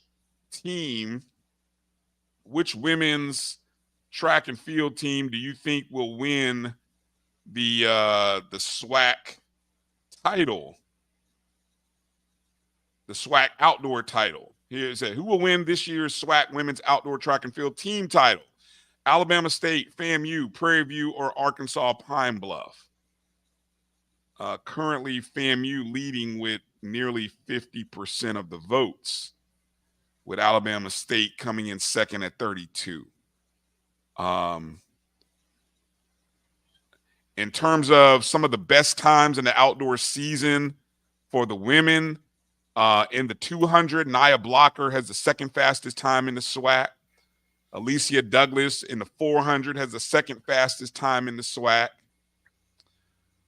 Douglas also has the second fastest time in the 800, with Lacey DeBoski with the fourth fastest time. Let's see, Douglas in the 1500 with the fifth fastest time. Nia Coleman in the 5,000 meters with the second best time this year. Let's see. Caitlin Smith in the 400 hurdles with the fastest time this year. Serenity Williams in the 3,000 steeplechase has the second best time this year. Our 4x100 relay team of Kimyon McLeod, Brianna Brown Marshall, Dakaya Cunningham, and Rory Lowe, they have the third fastest time this year. Our 4x400 has the second fastest time this year. Of course, Brianna Brown Marshall, she is it. She's her. She has the best high jump, and she's actually 30th in the country. She also has the second best long jump. So you put all of that together, our women, if they have great days, we will be in the running. We will definitely be in the running for the outdoor championship. Now for the men, it's interesting to kind of see what people like Kirk Douglas does. He had the best 800-meter time so far in the outdoor season. He had the second best 1,500-meter time. Joseph DeRozier, distant cousin for Kelvin. He, in the 110 hurdles, he has the best time in the SWAC. He actually has the 23rd best time in the country. So we'll be looking for him in the 110 hurdles. Norman Mukwada has the 400 hurdles, the fifth best time in the 400 hurdles. Preston Loggins has the discus throw, fifth best throw. Quentin Williams in the javelin has the fourth best throw. So we may do some individual successful wins from our women, from our men, but it's the women who have a chance at taking the team title. Yeah, I really think it's going to come down to us in Alabama State. And it's probably going to come all the way down to the relays. 4x4 and the 4x1. Yep. Speaking of that cross country team, and I'm trying to get us out of here so that we end at a reasonable time, on time. I want to make a quick mention there. Cross country team, our women's cross country team, received their championship rings the other day. Congratulations to them. Shout out to alumni Kimberly Black, who basically sponsored the team's rings. And there you can see how beautiful those rings are. So I like that black onyx kind of look. That black, that's a different look. Looks good. It's nice. It's a good looking ring. So congratulations to the women. And again, hey, look, women's cross country, indoor track and field. I'm sure it's been done before, but the last team, I'll be interested to kind of do some research and find out the last SWAC program on the women's side to win cross country, indoor and outdoor. I'm sure it's been done probably more recently than I can think of, but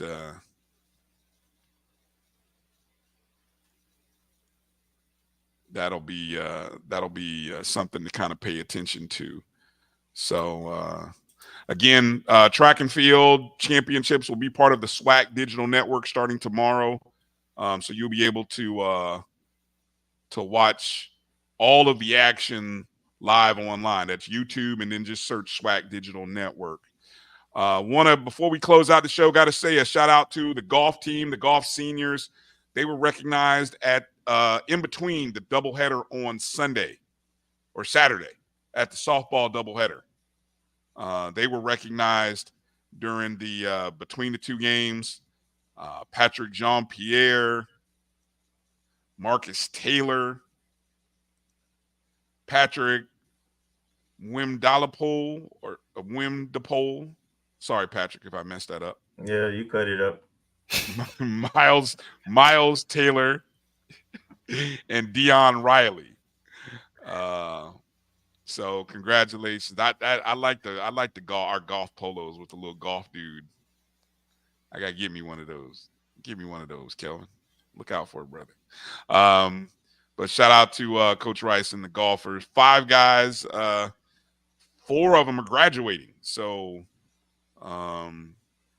yeah. Gotta reload. And I think one of them is a grad student. I think so that's probably all of that. Bryan, Yeah. Don't forget baseball. This weekend. Big weekend. Big weekend. We're home against Bethune-Cookman for a 3-game series. We're 2 up. No, I'm not gonna be able to make it because I'm traveling for work on Friday. Probably won't be back in time. And then I'm working again Saturday, so I won't make it till Sunday. I'm a trends person. I'm always looking at trends. So I won't even mention about how we fared at home against Bethune the last couple years in this series. Let's just say we need your support, Rattler Nation. This is going to be a big series. Now we've admittedly we caught Bethune in the SWAC championship game. The regular season has not been kind to us against Bethune. So it's contest, but we weren't healthy. We didn't have a number 1 pitcher, all that kind of stuff. So it ain't apples and apples. But anyway, we do need the support, though. We do need the support. That's the big. We need to close out this weekend. Yeah. Yes, they need to close out this weekend. I think they can. Well, let's just say we need this weekend. We need to win this series. We need to win this series. Two out of 3 would be great, And we have a 2-game lead over Bethune, so keep that in mind. So every game is one direction or the other, every win or loss. So let's those of you who, if you're not able to attend, I'm sure you'll be able to watch it on Rattlers Plus. and we'll go from there. All right. Well, fellas, I think that brings us to a close. I think we covered everything. Real intensive show. Glad we had Coach Patterson on today. Heavy softball segment. So that was kind of new, but it was good. I think it was good stuff. Absolutely. So I think the superlatives and awards for the SWAC softball season will probably come out early part of next week after the track and field championships. So be on the lookout for that.